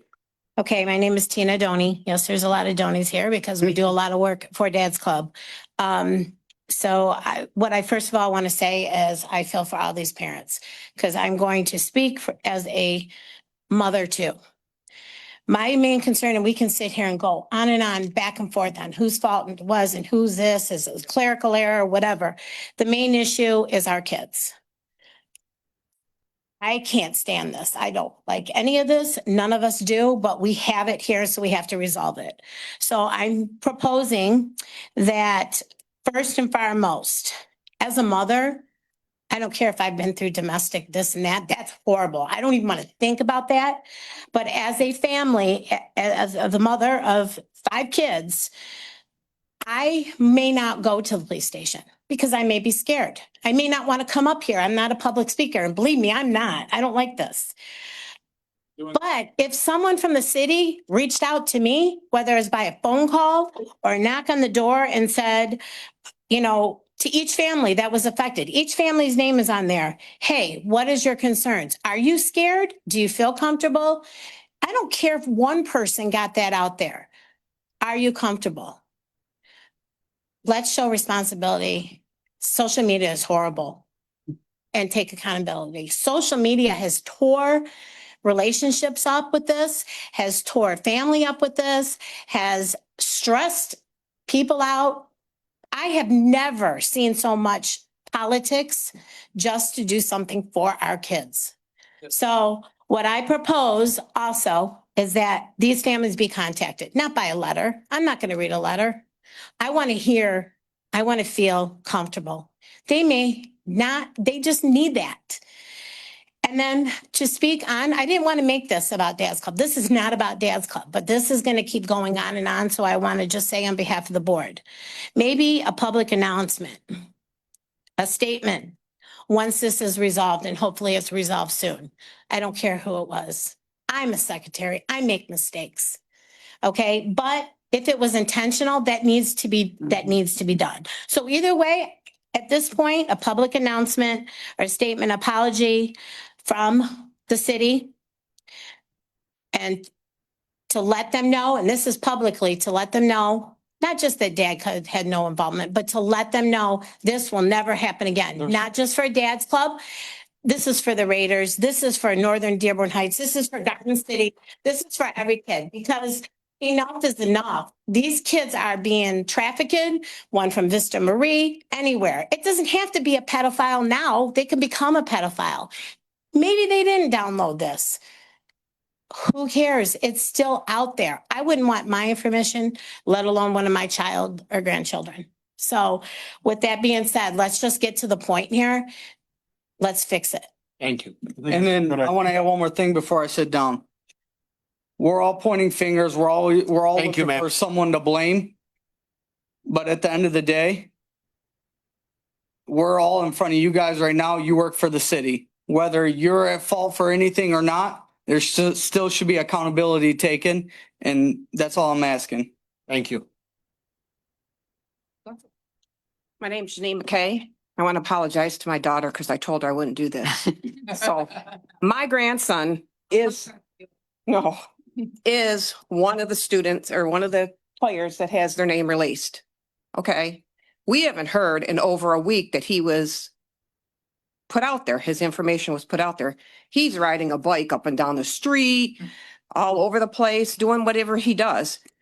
We had no idea that we really need to keep an extra eye on him at this point because we don't know who has seen this information. They're out there looking for him. The whole time we've ever asked for anything on this, oh, we'll figure it out. We'll get back to you. That's not the problem. The problem is now who's standing in our bushes? Who's standing at a school? Who's standing at Dearborn 7 watching these kids that you put a target on now that would never have had a target on their back? Now, as for my grandson, he's autistic. He is high functioning autistic, but one of the problems he has is he doesn't understand stranger danger or danger, period. So now you just put a target on your back, and every time we speak out on this, again, he is getting another target put on his back saying, hey, here we go. Here's somebody, this kid that's not being watched properly. And then the first thing you're going to say is the parents' fault because they didn't watch them. And as for calling the police and asking them for help, what am I supposed to say? My grandson's out riding his bike and he's got a target on his back, but it's not like one that you can see, but we don't know who's out there watching him. So that's what I'm asking you is let us know what you guys found in your investigation, that where that information went, who's got a hold of it, and how are you going to stop that from being leaked again? Because once you put it out there, I don't care how much you redact it, how much you take it off, it's still out there. And the people that we need to worry about are the ones that are going to get that information right back up again. So these 300 kids now all have targets on their back and the parents have to worry. And that's not fair. And you guys are all worried about who did what, who did that, but you're not worried about the kid. So that's my problem. And I'm tired of fighting and talking. Thank you, ma'am. Thank you, your name. And I also want it to be on the record that it is not just Dearborn Heights kids information that was put out there. You have kids from Taylor, Allen Park. You have kids that come to this organization from all over the place because it's affordable, it's family friendly, and the kids love it. So I'm sorry, Let her finish. to her answer about other kids, but I thought the list was Dearborn Heights residents only. From what we No, were told. the entire list was provided so that they could see who was from Dearborn Heights and pull those kids out and pay specifically per child from Dearborn Heights. But that's a bigger issue that this city has put other cities' children at risk. And I really feel like if there's an investigation that needs to be done, Allen Park, Taylor, Lincoln Park, come on. I truly believe MSP should be investigated. Absolutely. And I did ask that when we had the meeting with the mayor, did I not? I asked if we could have Michigan State Police investigate. Should investigate. Shouldn't be all. The issue that I was told was that they won't because it's not a criminal offense. Not a criminal offense. You guys gotta stop with all that, man. That we are not competent of investigating our own. We are. Nothing to do about the police. So my department being issue competent. is though, is Cheryl's ex-husband is on the police force, is he not? I don't think so. What's his name? No, Don't put no names out there. there's no corruption amongst our police department. We're competent and capable of handling our own investigation. Even though it's happened not in a the city. police test, okay, it's got something to do with City Hall and it's a mistake on the comptroller side along with, there's numerous people who made mistakes. Are you saying that you know who the mistake it's on? It's on everybody. Not what he's saying. It's on everybody. It's not on the police department. So we're capable of handling this investigation with integrity without taking sides and saying, well, we know this guy, we have to help him. I guess I want to wrap this up. We're not doing, It's in the jurisdiction of the Dearborn Heights. it is. Okay, I just want to wrap this up. Sarah, I'm gonna tell you, it seems like the police chief said that by tomorrow you guys will be contacted regarding the investigation. I could tell you that the city council has the right for oversight. City council's recommendation, I would tell you, the three recommendations I would make. One, and I respect the police chief, but I would disagree with him on this. I say DUS should go out to an outside police force because it's not just Dearborn Heights now that I'm hearing. Seems like there's other cities.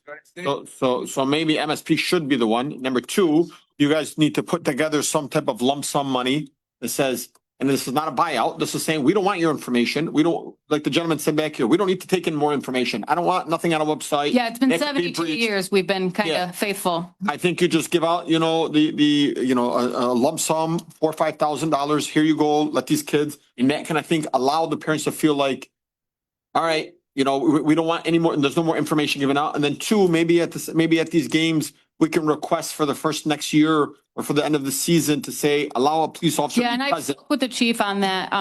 all it requires is an email ahead of time. So that will be being So done. maybe we can allow some type of police presence to bring the safety and for the parents. I mean, look, I swear, I'm so sorry that this happened.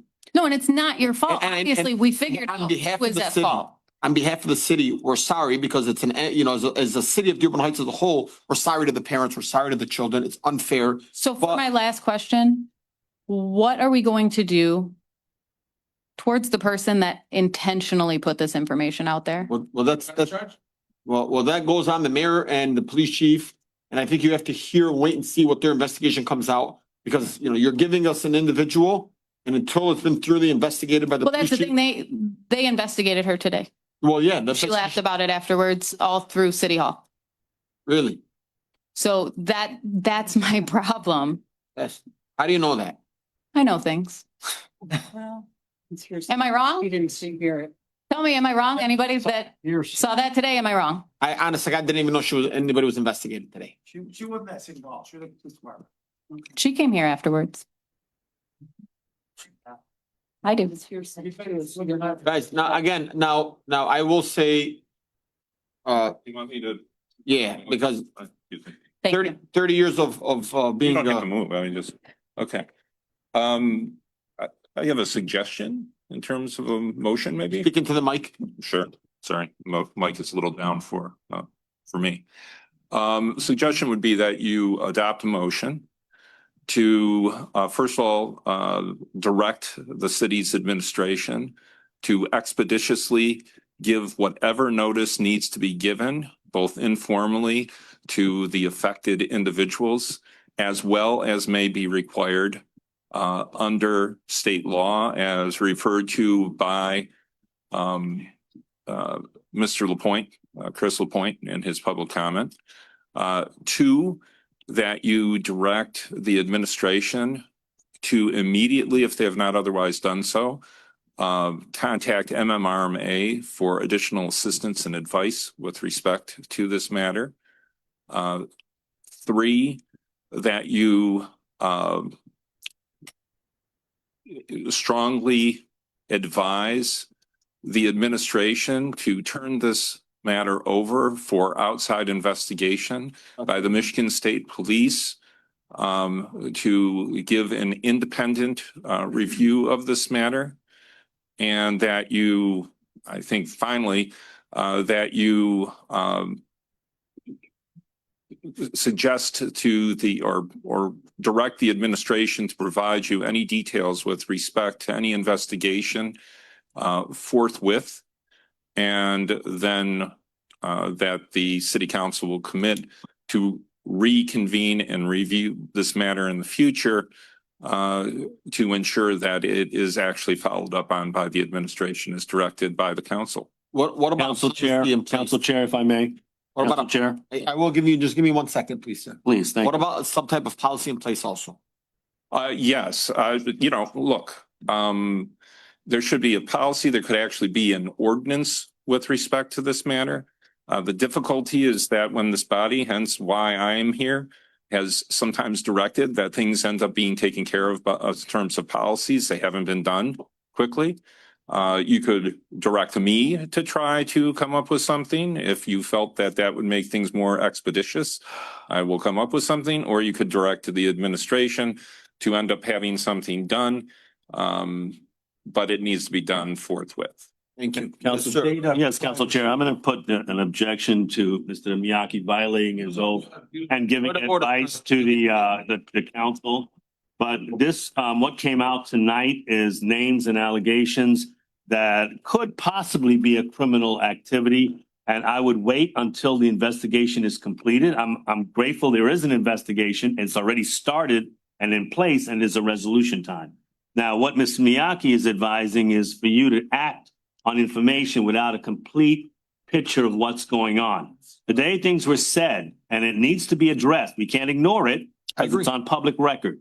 So when you have a fired, what his name is, Miyake coming in as and giving advice to the council, that's contrary to what I'm going to give as the corporation council, whether you choose to follow it or not. Let's wait till the investigation finishes, and then we take actions to deal with this. We already will notify MMRMA if they have, I think they've already been notified, until we can figure out what are we asking them to do, okay? Let's see if there's something, if there is an employee or there are employees that did this deliberately, that raises a question internally of how we're gonna act and what actions we're gonna take to proceed. Now, you don't want to slander somebody and you don't want to accuse somebody of something that's, you have no evidence to support any of this except a resident coming forward. Now, if you start doing what Ms. Miyake is saying, is you're putting an employee to try and possibly countersue us or what happened tonight and saying that this was a vehicle to attack this person. Now, if there are people in the community that's involved in this, that may have to be looked at. If this was deliberate and malicious, which what was said, and you have an employee's rights that are being violated, and Ms. Miyake standing up there does not protect the employee or what was said, that has to now be addressed by our police chief. Thank you. I just want to say, go ahead. Mr. Miyake didn't give a name. Mr. Miyake is actually speaking as a resident. He asked me today and I said, you can come in as a resident. You're coming in. This is a Dearborn Heights resident speaking. He's not. He's saying it as as a legal advice. Are you And giving he's him giving legal advice to I would say specifically I do gave you resolutions and legal motions. advice, but That is legal advice. I'm not expecting to get any pay because the Right. administration It refused. is not an You know what? indication whether you're getting and tell giving the advice or not. Former Okay, guys, corporation you know that. counsel to just be quiet. Know that. You're a fired formal counsel. I'm going to go to Councilman Constant next. Come on, guys. Come on. But Council Chair, if Hang on, I'm gonna go to Councilman Constant. Guys, this is about the children, the parents. This isn't about everybody going back and forth today. Now you have an employee. Thank you.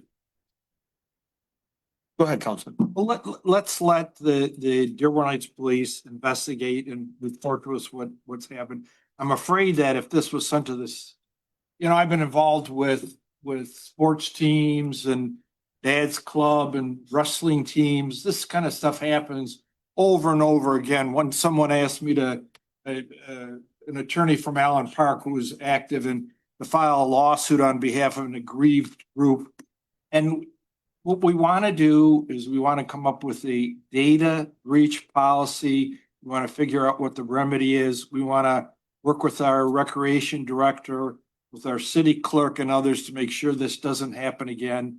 And we want to let people know you're safe enrolling your kids in the D7 Dads Club baseball. Your information is going to be protected. And as I said, for one thing, we don't need the personal data. We don't need it to come all the way through. So I heard our new recreation director say he's going to make sure that there are procedures in force that it doesn't happen again. Thank you. Council Chair. I'm gonna go to Gary, the resident, and then I'm gonna go to.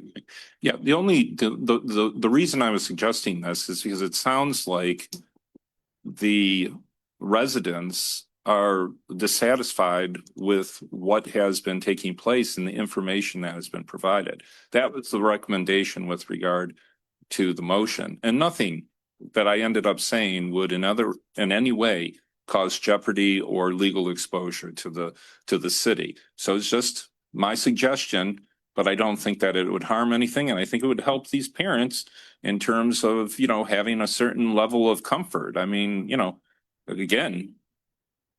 Yeah. I mean, if I was in their shoes, I could have been years ago if this had happened. I would have expected these types of things to be taken and done by the city, just like I'm suggesting at this time. Thank you. So, Council Chair, if you don't need me, I will take my leave and actually have some dinner. So Thank you. have a good night. Thank Thank you. you so much, Councilman Saab. Council Chair. I truly think this investigation goes beyond just one or two city employees. I mean, you're saying might be elected officials involved and other parties from outside cities involved, deliberately or intentionally. That's why I truly believe that an internal investigation is not the right direction to go. And I mean, as much as that we got to do to protect the kids and everything, we got to get to the bottom. If this was leaked intentionally and there's some kind of profit behind it or some kind of malicious thing going on behind it, everybody should be investigated, from the person that submitted this information to the people that might be involved in it. Plain and simple, honestly. This is what I will say to the parents. Tomorrow, according to the chief, you said tomorrow, right? Tomorrow, you guys are gonna be hearing of this investigation. If you're not satisfied, call me. Email me, actually. And I will call and I will get together a resolution to send this out to be an out, just don't let it go to my junk. Well, I took you out of my junk, I promise you. But, and if you're not satisfied, I can tell you as your council chairman, I will put together a resolution to this body, submit it to the Michigan State Police for an internal, for an outside investigation.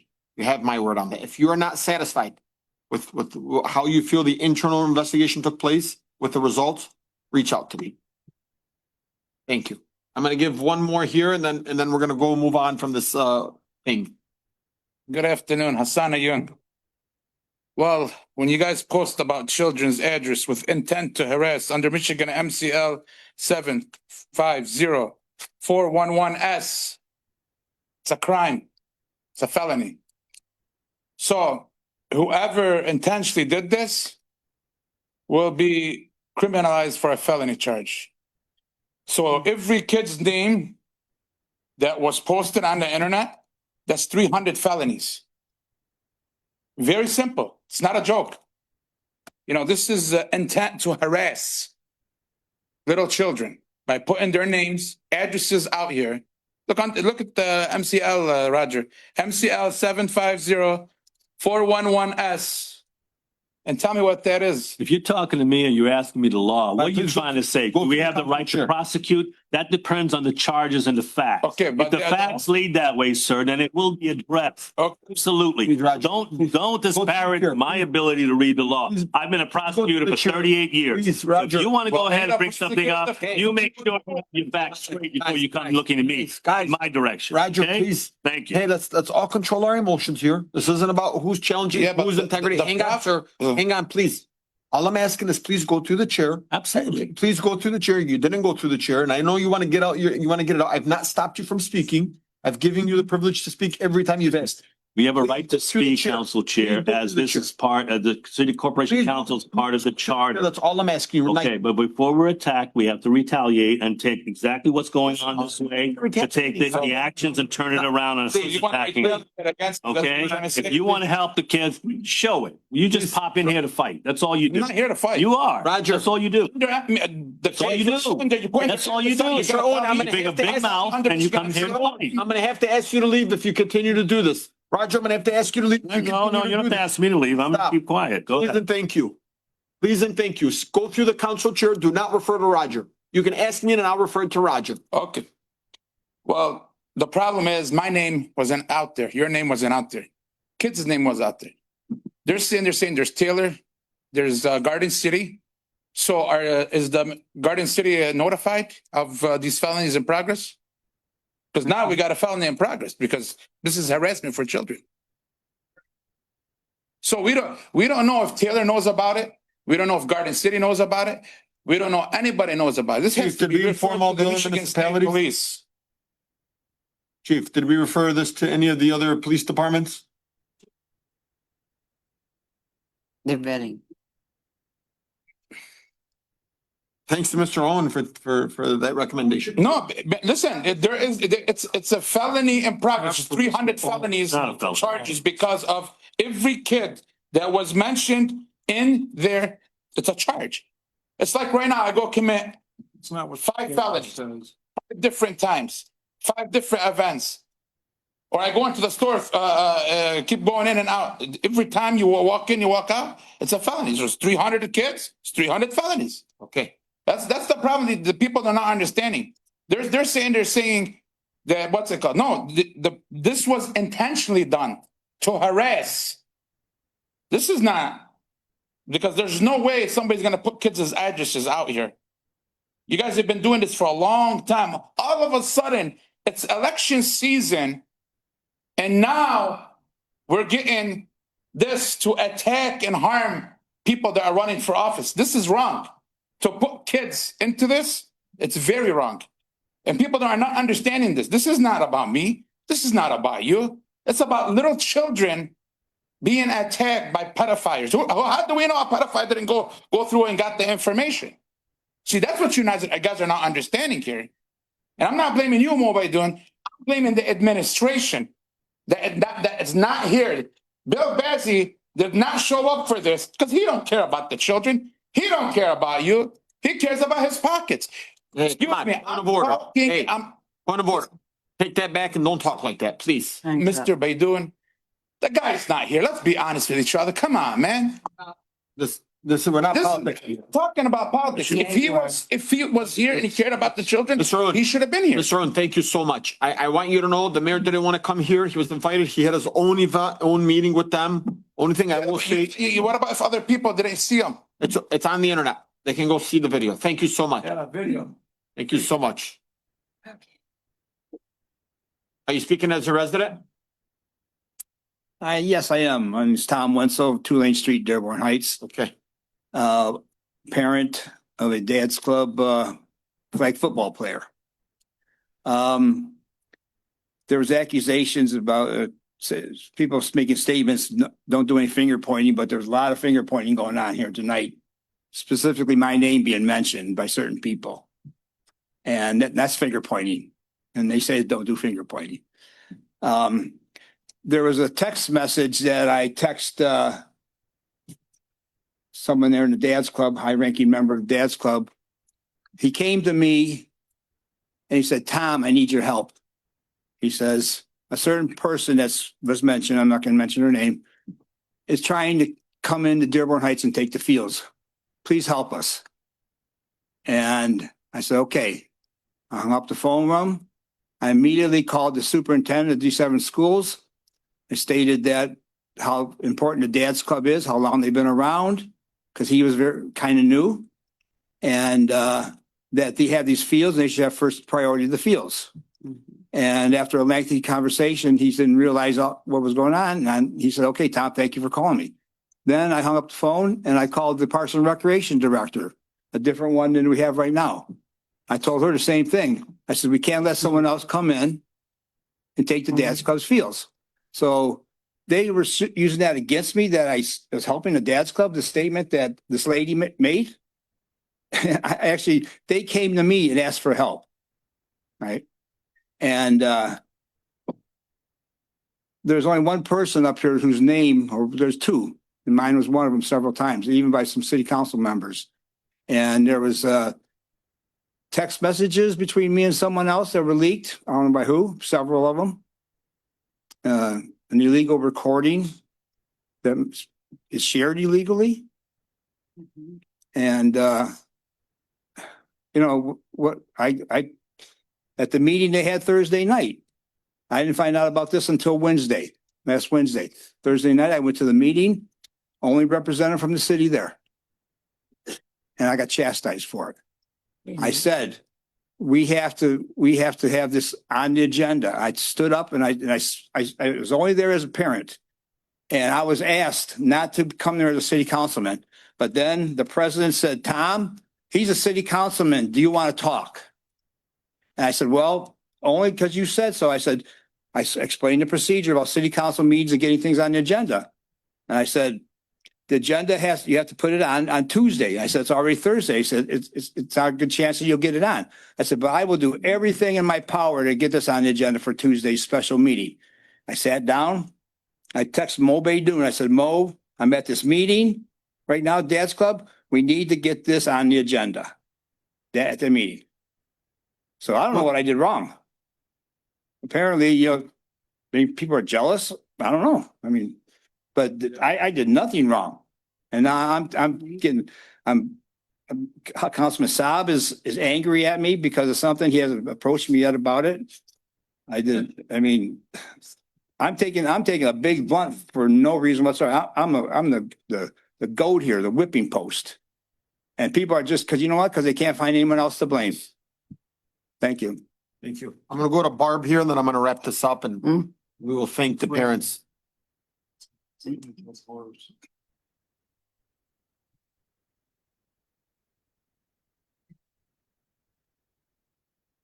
Go ahead, Barb.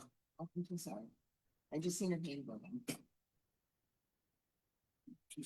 There you go. Good evening. Can you hear me? Yes, ma'am. Okay, I just wanted to let you know, my name is Barbara. I live in the south end of Dearborn Heights. I downloaded the packet on Thursday night, as I always do, at 7 p.m. I have it on my PDF file. My computer shows that I'm in another state. but I would like to address the fact to, I believe her name is Sarah. I'm not going to say where I live. I live not far from her down the street. And for her own, as a mother to a mother, I want her to know that she has a sex offender probably about 7 houses from her. When I've seen this on Thursday, I came in to City Hall because I'm doing the elections, and I addressed this to Madam Clerk. And she said it was already taken off. And she showed me. And I told her I had it still on my PDF. I am going to erase it. I'm a retired police dispatcher. My husband's a retired officer. We're not weird people. But I just want Sarah to know, and she can get my number from Lynn, that I will tell her exactly where this house is that's in between my house and her house. Because I knew who she was before I didn't even see her address on there. I didn't pay attention. But by recognizing her, I just want her to know, as a mom to mom, be careful. I mean, this person is very close by and can probably see her house fantastically. So I just want that to be known. And I think it's awful that this list was put out. And I hope this is all rectified soon. Not on the record.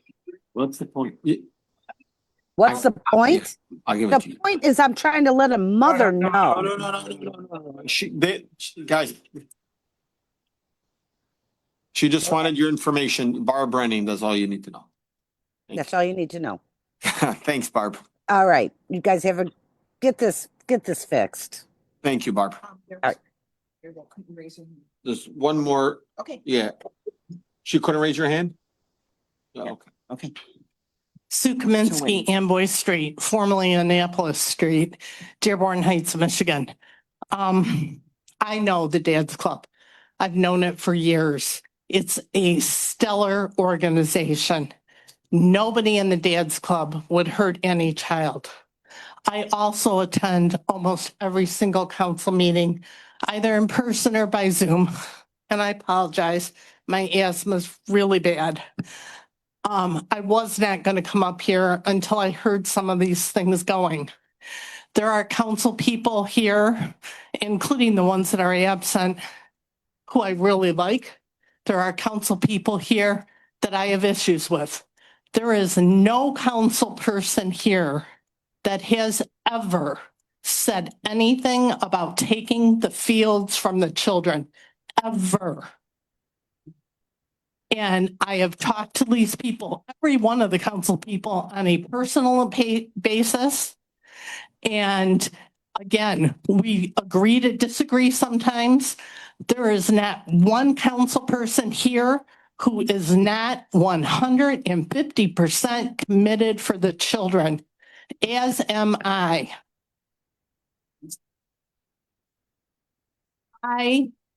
As a current North resident, say all the time, the people in the South Side have a community and a neighborhood and a love and affection and a work ethic to help your neighbor, not like the North End.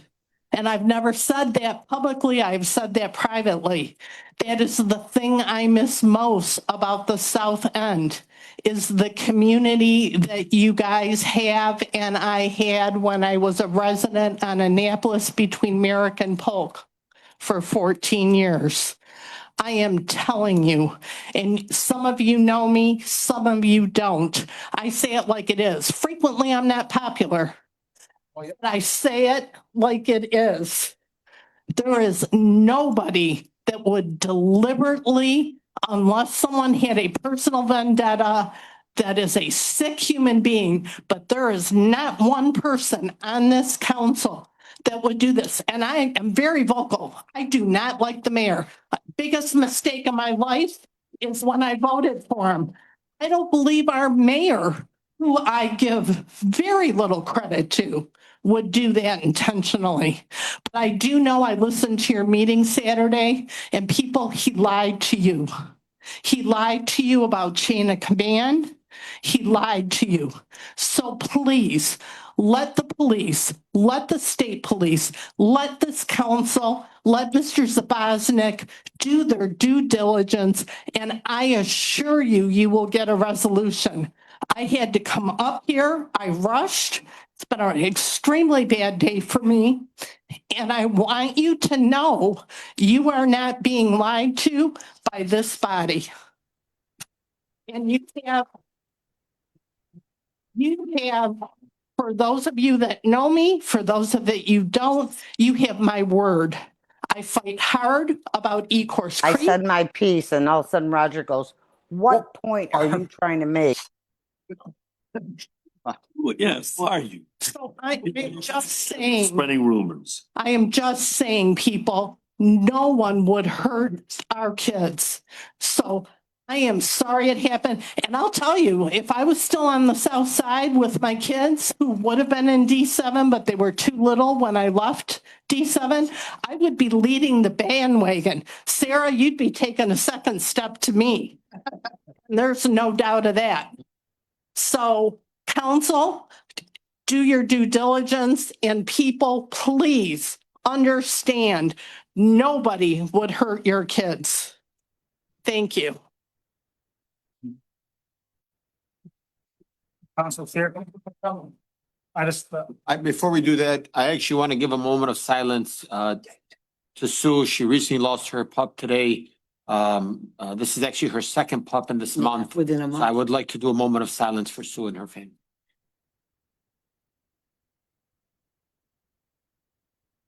I'm sorry, Sue. I love you.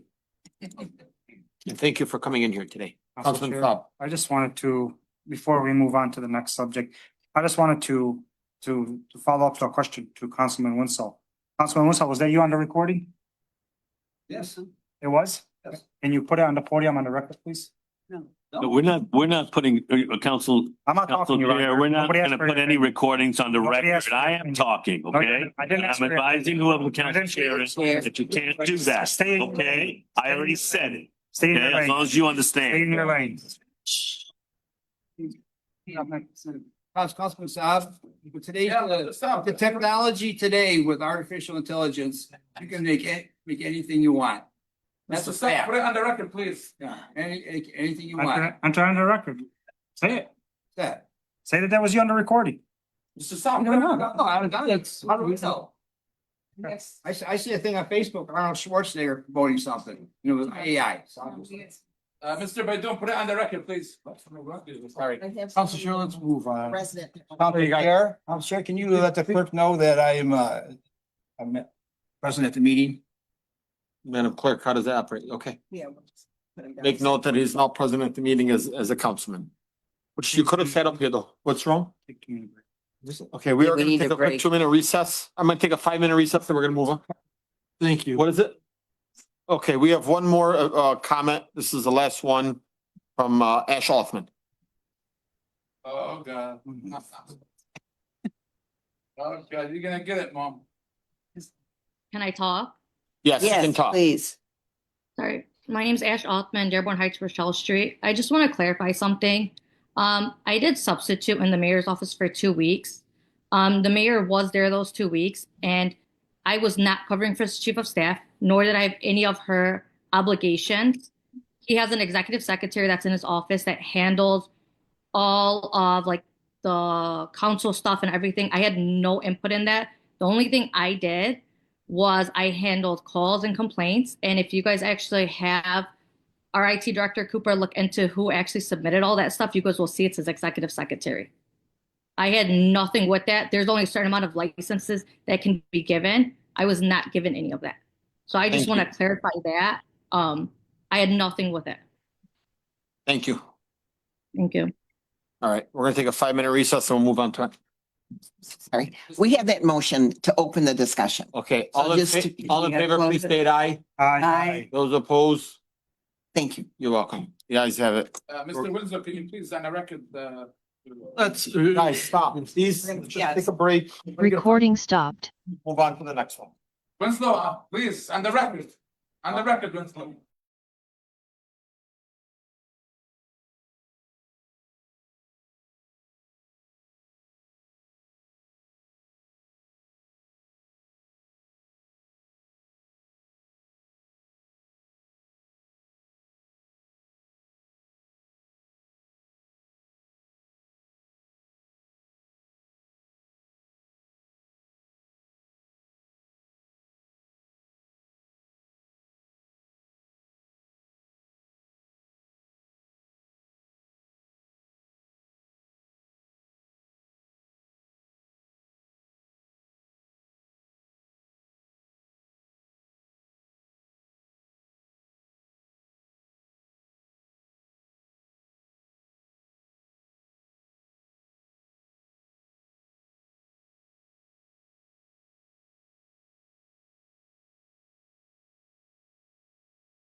Recording in progress.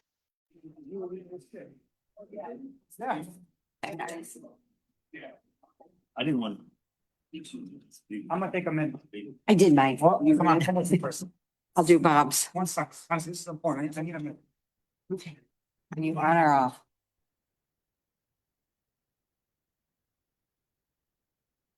They're going out in the hallway. You might want to stop the recording. One more minute. Recording stopped.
Yes. Yeah, Councilwoman Menalowski Maxwell has departed. Recording in progress. Next up is Councilman Wenzel's reactivation of the City Beautiful Commission.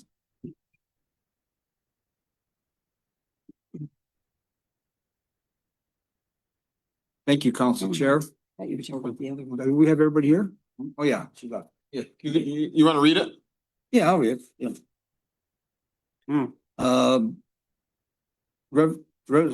Reactivation of the City Beautiful Commission. Recommended motion that the City of Dearborn Heights City Council reinstate the Dearborn Heights City Beautiful Commission. In addition, the following residents would like to become commissioners and are requesting the mayors to present their names to City Council for approval.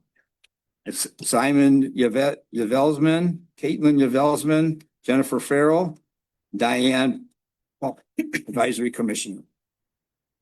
Motion made by Councilman Wenzel. I got a second.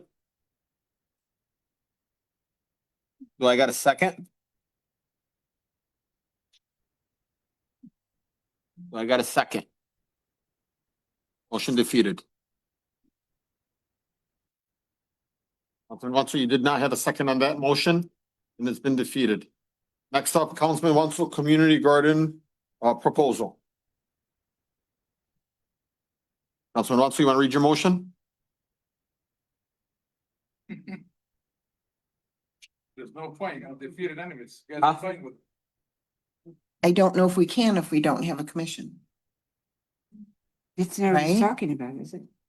Okay, so, I mean, It says grant the city beautiful commission the authority. Unless he wants to change, I don't know. well, the commission, and then if that's defeated, the 9C is Well- defeated as well. I want to amend the motion though. I think it's for the. I got a question though. I mean, we can actually open up to members of the public now. I mean, members from council members. And if any council member wants to speak on that, they can. I actually do. Since both of those are defeated. Well, not that necessarily, because Well, it wasn't seconded, so we can't the go first one, forward. yeah, the first one, but the second one, Right, Madam Clerk? Yeah, well, it just, we couldn't even discuss it because it wasn't, it's not on the floor because you Well, don't so have what a first and a happens- So we second. move on.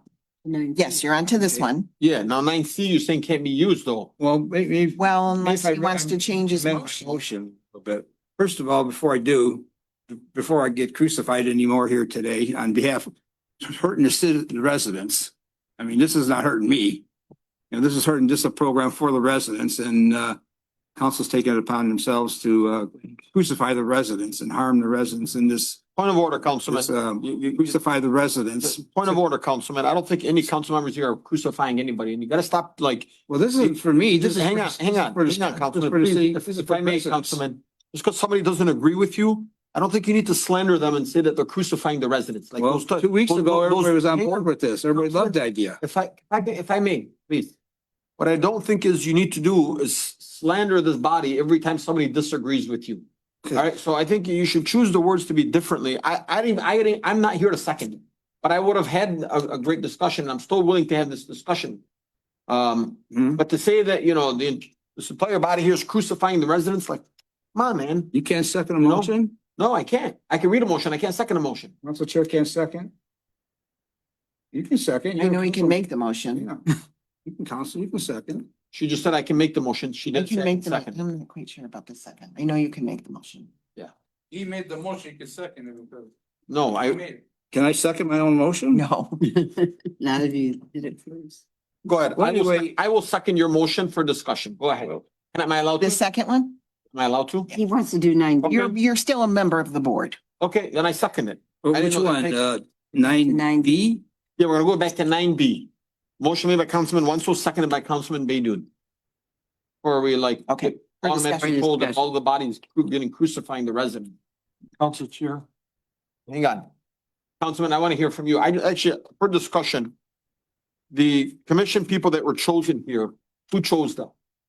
Who chose them? They volunteered, I know, except for one is, the name is redacted. I understand that, but who, how could these people volunteer with who? Did they volunteer through you? Did they volunteer to the website? Did you reach out to them? Did they call you? You know, like who said that these names to be chosen? Okay, well, the Simon and Caitlin, they approached me about this project. Jennifer Farrell heard about it and she said she wanted to be part of it. And Diane is a Dearborn Heights Gardner president. Okay, thank you. And- Why, but we have almost 64,000 residents. Why would we not open it up to everybody? Why would we only limit it to 1, 2, 3, 4, 5 people? Why would we These are make it 11 people? These are the first ones that came, we had to get this on the agenda. We could, I looked it up online Yeah. and there's a form there, but you can't download it to make an application. What I'm asking is, Yeah. like, why wouldn't you like at least ask some of the other council members, hey, bring up forward a recommendation or ask somebody from the community, like, why wasn't I at least asked about this? Okay, Council Chair, before we go any further, I just, because I know they want to, recognize my 3 daughters that attended the meeting, Kara, Jen and Paige. So thank you guys for coming and supporting me. You guys are awesome. And, I'm withdrawing both my motions off of the agenda. Thank you so much. Why is that?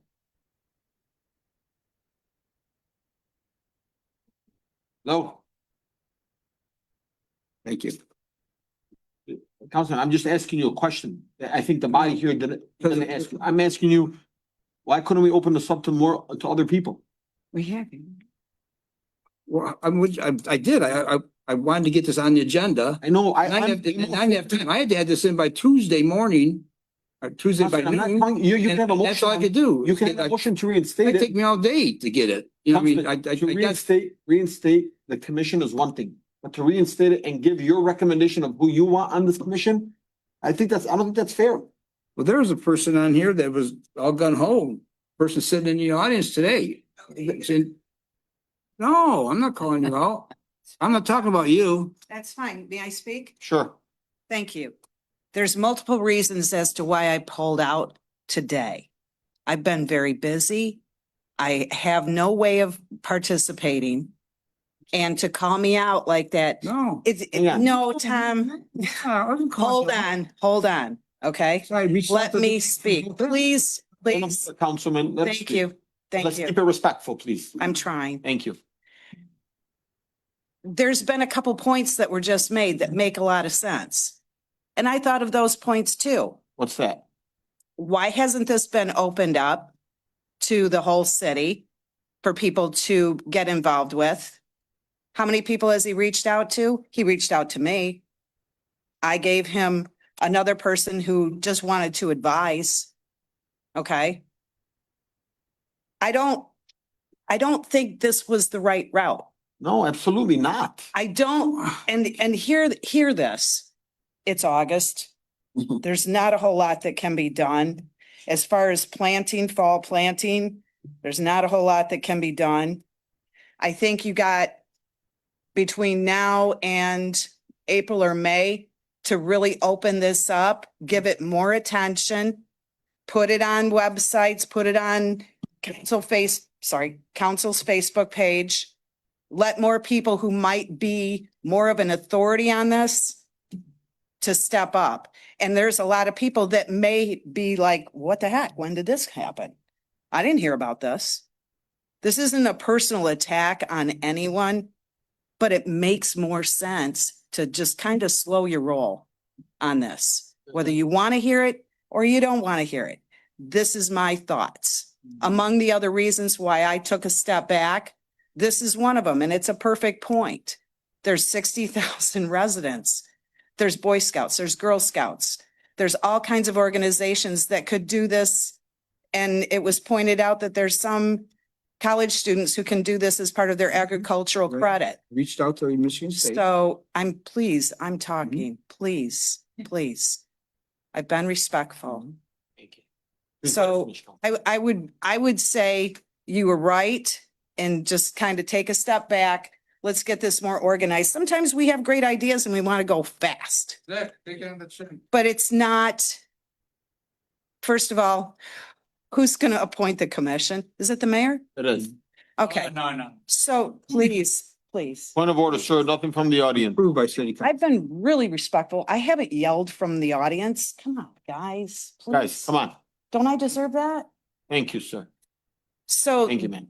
if I'm going to be called out, I'm going to speak. And that's I don't think it's ridiculous.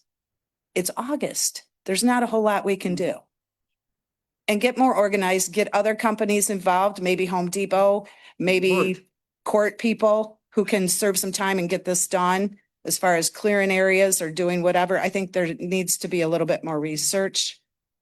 And it may have to wait for the next administration, but it gives time to really do it right. You know, what I'd like to say is, So I think this I'm is. done. Yep, Thank you. I encourage the council member and I like this a lot.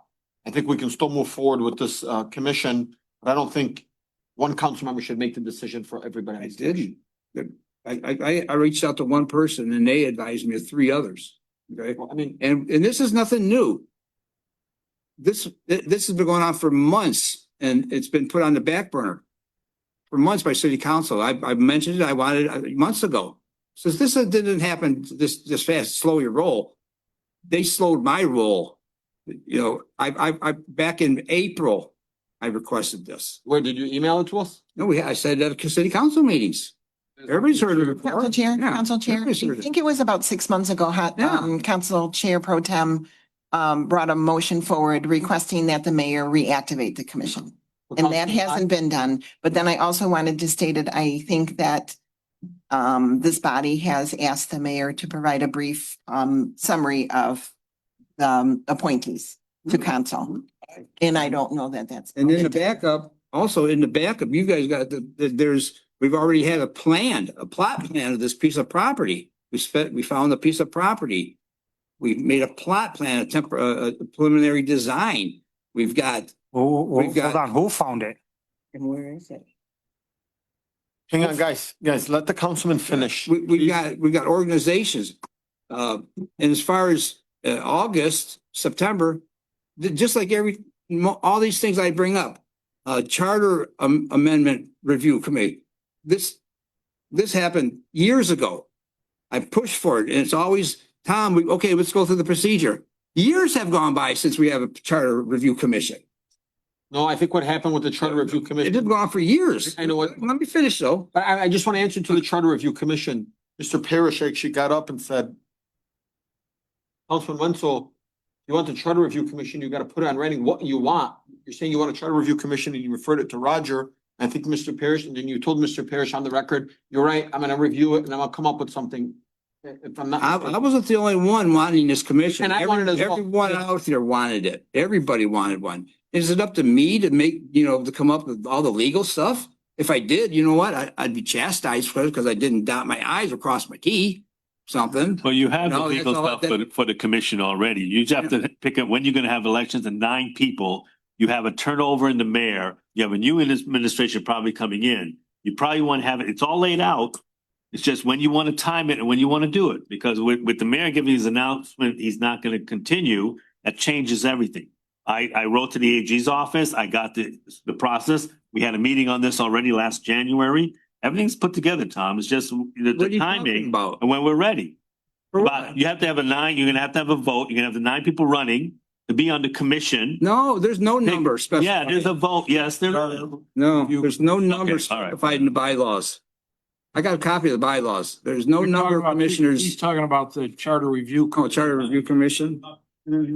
Well, that's what I'm saying. I mean, now this is the time of year. So what do you want to do? You want to start in springtime, building these boxes and delaying the process by weeks or months when we can do it this year, plant some perennial plants there.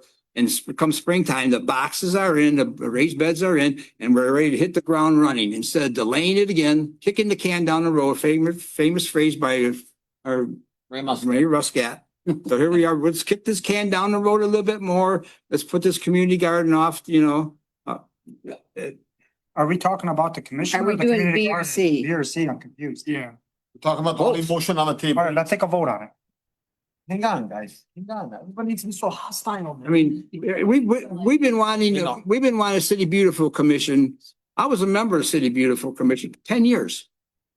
And I don't think I might be wrong, but I don't think there's anyone out there that doesn't want a City Beautiful Commission again. Councilman, I don't think anybody said no to the beautiful commission. I think what my issue, didn't say I can't they did. speak for everybody else, is you chose people, you didn't communicate with anybody on council, and you said, well, if you don't want to choose these people, you're crucifying the residents, and the residents are having to pay for it. No, you should say, let's reestablish it and let the council be able to put somebody. Huh? You're putting words in my mouth.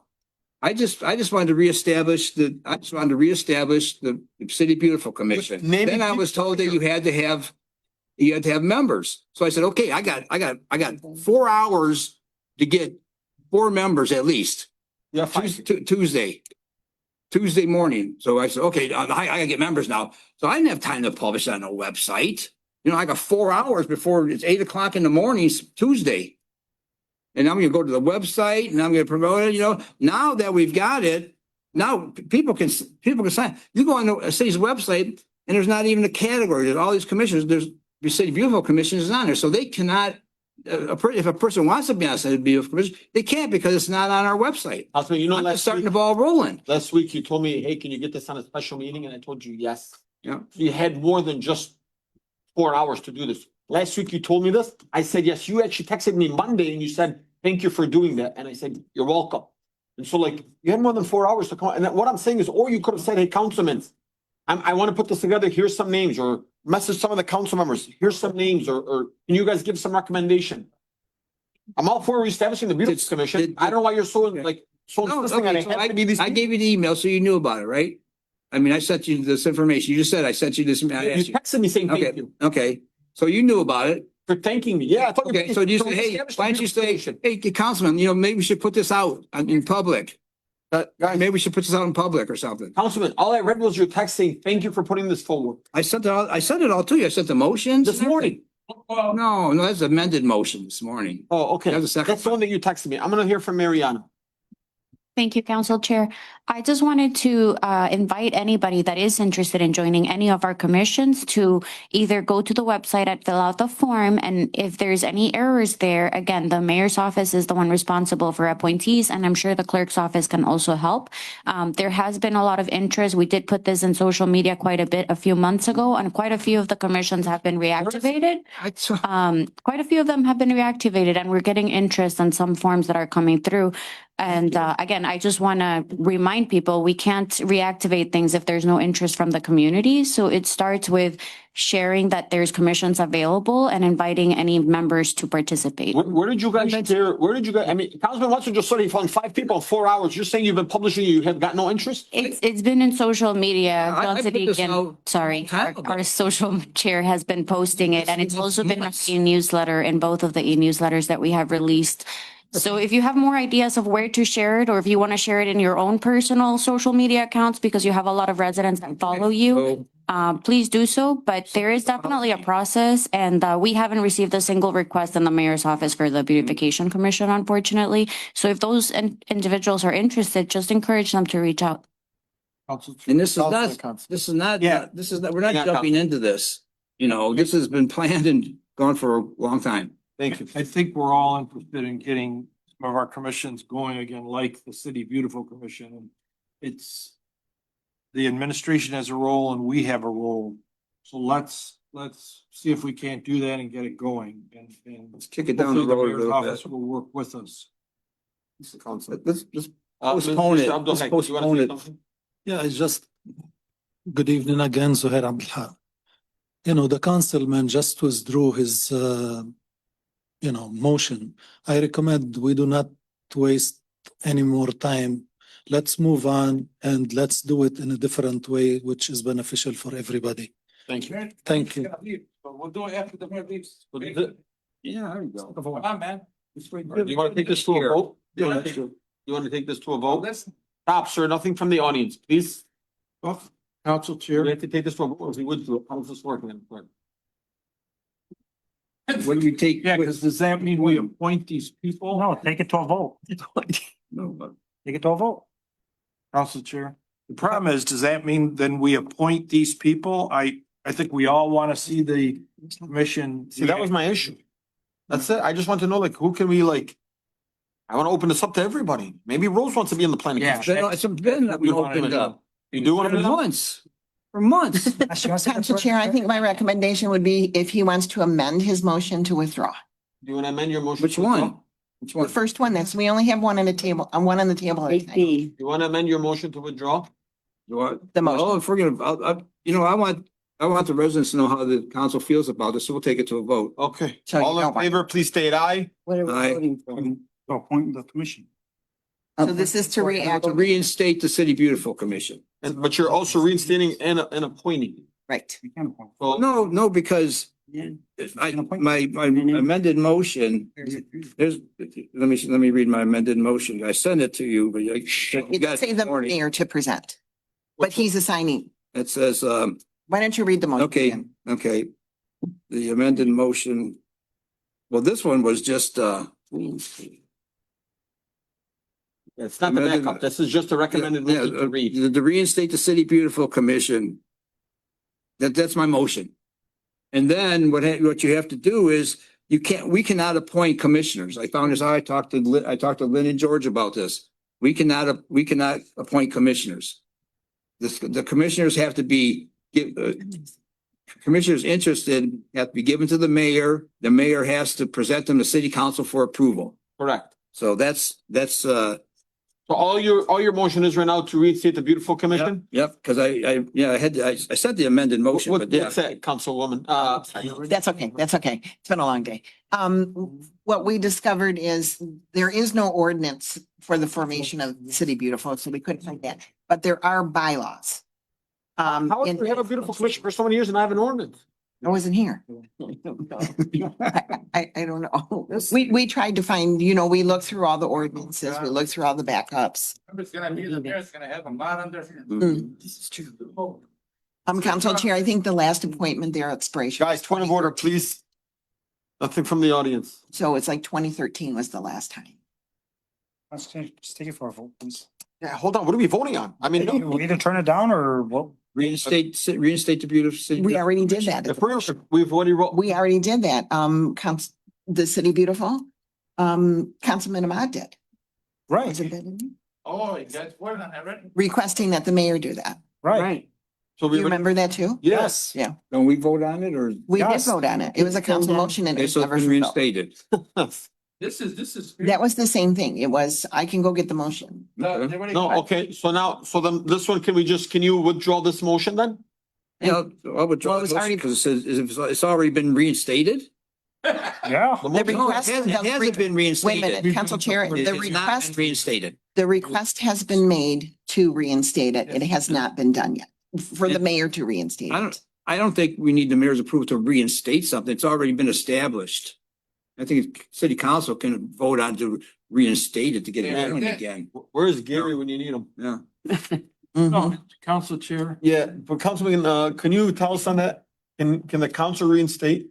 the commission's there, it just, there's nobody on it. It hasn't been active. Yeah. Yeah. Right, that was the question, I think. Who can reinstate? We encourage the mayor's office to make the appointment. So can we just redo this motion again, just to say, please call the mayor to reinstate this?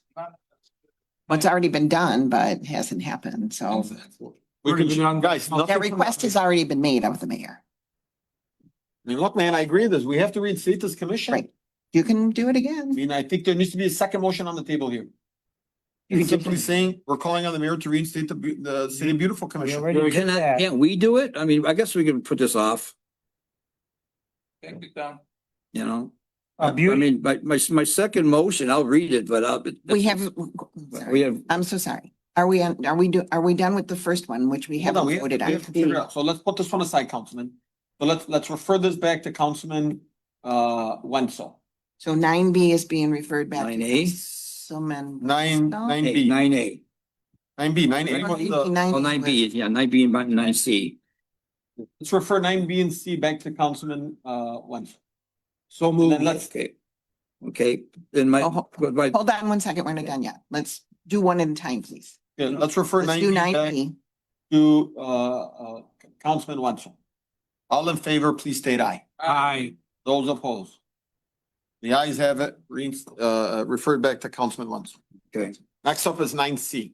okay. Councilman Wenzel. This is the city council to grant the City Beautiful Commission the authority to access, plan, develop, maintain, and accept monetary and material donations as per the agreement by city council to have commissions able to receive donations, give them access to the community garden, to the property noted in this motion. Okay, now in the meantime, the passing of this motion and the passing in the being, I'm sorry. In the meantime, between the passing of this motion and the names being presented to the mayor and given to city council for approval, the city council give immediate authority to Simon and Caitlin, acting startup team, to access plan and start the developing process of the community garden. That was my second motion, because I heard is that. this? Hang on. I know, I'm trying to second it. Is this Okay, the 9C? Is that 9C? Is that? Yeah, 9C, yeah. Second for discussion. Motion made by Councilman, Wenzel, seconded by Councilman Okay, Saab. and what I was doing is I wanted to give access to these two, Caitlin and Simon. They are professional farmers. They have a big farm out they live real close to me and Rose. They live on our block. Yeah, they live 2 houses door. Council Chair. And they want to start, they submitted that plan that we have, that you in the backup. And the plot plan, and they've got all the organizations, they've got Michigan State involved. And by the time this goes through the mayor's office, and again, it'll take maybe another year when we miss out. I'm just giving these guys the authority to ask the city council to give them the authority to go onto the access the property and start the development of the community garden. Council Chair. Are you all set here, Councilman Wenzel? Yeah. All right, I have a hand list of questions that from concerned residents that I got. And some questions that I said that I would answer. I would actually ask, and I appreciate the answers. Number one is that where does it in the Van Born corridor, does it say that gardens are allowed? I actually looked through. Green space. No, a community garden, not green space, a community garden itself. My second question is the location of this garden. That's on a main road. And it's a liability to the city, number one, because any kid can jump right into a main road. Third thing is residents on that block called, said, what about the traffic we're gonna be dealing with? Where's the parking going? We have parking. I'm getting to these questions. Business owners said, when there's people here and events here, where's all this parking gonna go? There's no events. Okay. Fourth thing is somebody asked me directly, Mr. Winsall, is your nonprofit Jamie's Kids involved in this in any way? No. Would it collect any money or monetary funds from this? I just explained that in my motion. City Beautiful Commission to take donations and monetary donations and material donations per city council approval of commissions being able to collect donations. Has this property been tested for contaminations? It doesn't matter because they're gonna be on raised beds and It does matter. There's phase 1 and phase 2. Were any of those completed? phase 1, phase 2 of what? Yeah, of testing, soil testing, environmental We is did done. one test. What test is that? We had, well, I mean, I'm not gonna say right now because it's an unofficial test, so I don't wanna get So chastised. it's not a legitimate Doing that. test. How do we know there's not poisonous material in their soil or in their grass or underground Mhm. that we're gonna be planting and Did- feeding people off of it? Did anybody test the chair you're sitting in for contaminations? This is different between me and Sid and you feeding people in a garden. So, no, these are honest questions I'm asking. These are questions that got answered by residents. My other concern is that the resident asked, where's all this water gonna be collected from and where's it gonna be brought into the property? Well, if you looked at the plot plan, there's water collection systems, solar panels to provide street lighting at night, fencing around the whole area. So my question to you is. I mean, I didn't just come in here with this paper. Right. I spent months and months and months planning this. Okay, so my thing is, it's actually illegal in Wayne County to collect rainwater and hold water. Pardon me? It's actually illegal to collect water or hold water in Wayne It's County. illegal to do what? Collect rainwater or hold water in tanks in Wayne County. Not tanks, rain barrels. It's illegal. No, the City Beautiful Commission, Watershed Steward Commission sold rain barrels to the public for years. When was this? I don't know. For years. For years, Well, right, when? Bob? When? What year? We did it for years and years. Okay. You should Next. check Wayne Question. County's laws. Council Chair, Council Chair. quickly, that was for homeowners to save the rain and use it on their property. It's actually currently illegal to do so. Council Chair, I know our commissions can't raise money now until we have the civic association set up, which is in process with the mayor's office. Because of the 501c No. status that it will give it. So the individual commissions can't raise money as yet. Once it's established, they can, and under the treasurer and everything else that we put together. But my concern is that I looked at the plan and there are buildings and stuff that'll be constructed. Even the solar panels, there'll have to be RFPs and bids for companies to come in and do these projects. You can't just assign it and pick one company to do it without properly doing the bidding process. Everything It didn't is look- gonna be donated. No, we're Well, not see- paying for anything. Everything's donated. Okay, That's the well, way I roll. I mean, I don't charge anybody for anything. All my I'm events just, I put I on, talked to the city engineer about it. my and these are nonprofit issues Jamie's the Kids, city we put on every event for free. That's what Everything, I'll give you the. nothing costs. Okay, let him finish. Go ahead, Roger. Yes, I think there are processes in the construction and everything else that has to be done. And if there's donations, as I said, commission can't raise the money yet until this association's approved. Mhm. However, it's a honorable plan and I respect the councilman putting forward. I think there are concerns that Councilman Saab raised that have to be addressed.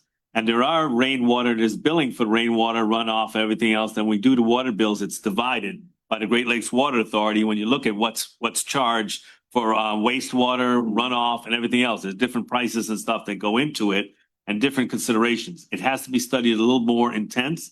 And I would run it by the city engineer and get an understanding and a report on it, just like they do at the planning commission. And I don't know if this would have to go to the planning commission before it comes to us to put this project in place. Council Chair. Thank you. I wasn't done yet. I know, I just want to add something real quick. Yeah. I don't know why we always have to like scare these things away. I mean, I don't mind us doing this. I just don't think that because one recommendation of, I think this is a great idea. Yeah, I think, I really do. I think it's a great idea, but I don't think we need to choose Simon and Caitlin today. I think what you could do is you can go off an RFP on this Yes. and let people bid on this and see what best bet comes out for the city. And I think that's the right way of doing this. I think this is a great There's no money idea. involved, Council Chair. We're not paying anybody anything. It's all Are these people volunteer. gonna make any money? No, we're not making any money. No, I know, but Simon and Caitlin are not doing this just to be nice people to get. Yeah, they are. 100%. No money's gonna be made on this? No money at all. Anything, if you read the motion, and anything that any gardener, they're entitled to take their own crops home with them and Well, if they sell it, consume them. And any money that is made would go back into the City Beautiful Commission to help maintain and improve the community garden. I didn't think, this is, I didn't come up this morning and Have make them up put a make up memo all of this Mr. stuff. Wenzel, We've Councilman been doing this for a Wenzel. long time. Council, they could put a memo of understanding to the council, itemizing and explaining exactly that they're not getting any money. I did. They have to put, the company has to put a proper request in writing to the council, exactly what they're doing, that they're not making any money because there's gonna be costs incurred in fulfilling the project, especially what I saw from that thing. So someone's gonna have to put money forward, and what are they gonna be investing? Not just not being paid, what are they investing into the project? And then who's gonna own the land, or keep the land for how long? And Councilman Saab is absolutely correct about the soil samples and the environmental quality engineering tests that have to be done and performed before the county would ever let you have food being manufactured on any property, especially what was there before.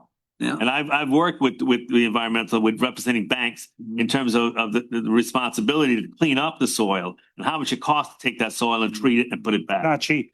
No, it's not. Roger, if you heard, I heard my statement, these are gonna be raised beds Doesn't matter. where fresh soil is brought in and grown, sealed on the bottom, the container gardening.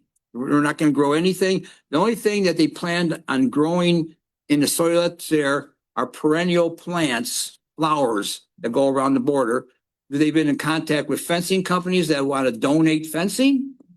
They've been in contact, I've been in contact, I don't want to say who, but because I don't want these people getting chastised too, if God forget, because they've been so nice to me. And I don't want someone calling them and saying, hey, you're doing this gardening without illegal process or something, helping out with doing solar panels or something. But this has been going on for a long time. In their memo of understanding, they can address the DEQE issues and put a full proposal together so we can see exactly what they're talking about. That's the professional way to do it. Yeah. You did? Yeah. Not one thing in here talks about that nobody's gonna make money anymore. There was something else I sent you guys that says it. Yeah, but this is the backup that I have. I know, but I'll find it. I'll give you, let's just put. Town council will oversee any contractual work during the installation of infrastructure. A board of volunteers will develop identifying a community organization that will collectively operate the garden on a long-term basis. Donated meals with the harvest foods, as well as identifying recipients and organizers for donating products and produces on meals. I think you want to put products and meals. With the goal being that once relationships are established, the volunteers, margining organizations will assume operations on behalf of the city. Nothing here says nobody's gonna make money on this. I sent you, I'll find it. I sent you, I sent you all this information. I know, but it's not in the If you didn't back gather and store it properly, then I'm sorry. I should have put it all in one packet, but. Council Chair, I wasn't. I know, I just wanna tell him that like, guys, I think this is great. I think it's great. Council Chair, can I have an input? I think we're putting the cart before the horse. I think we need to have a plan, activate the commission. And then they come together and review the current bylaws to see if they're gonna work and address any concerns before you go forward.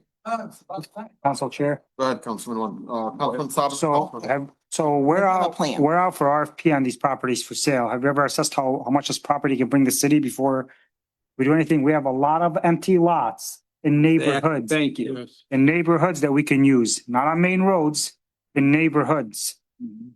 Honestly, I don't want this next door to me. Well, it's gonna bring rats. No, Yeah. This is the It's ideal flowers, thing for the no. Van Born corridor. But I just- We failed the residents on the Van Born corridor. I think, You know, I think you should read the contract between, because I looked it over. I don't see anywhere where green it's. space, you know, Yeah, but I justify green space. green This is for it to profit. plants. No, but you're saying a community garden in the Van Born corridor. Nowhere in there does it say a community garden. It says green space, though. If this isn't a green space, this is the ultimate No. definition of green space. You can't get a better definition of green space than a community garden. Absolutely not.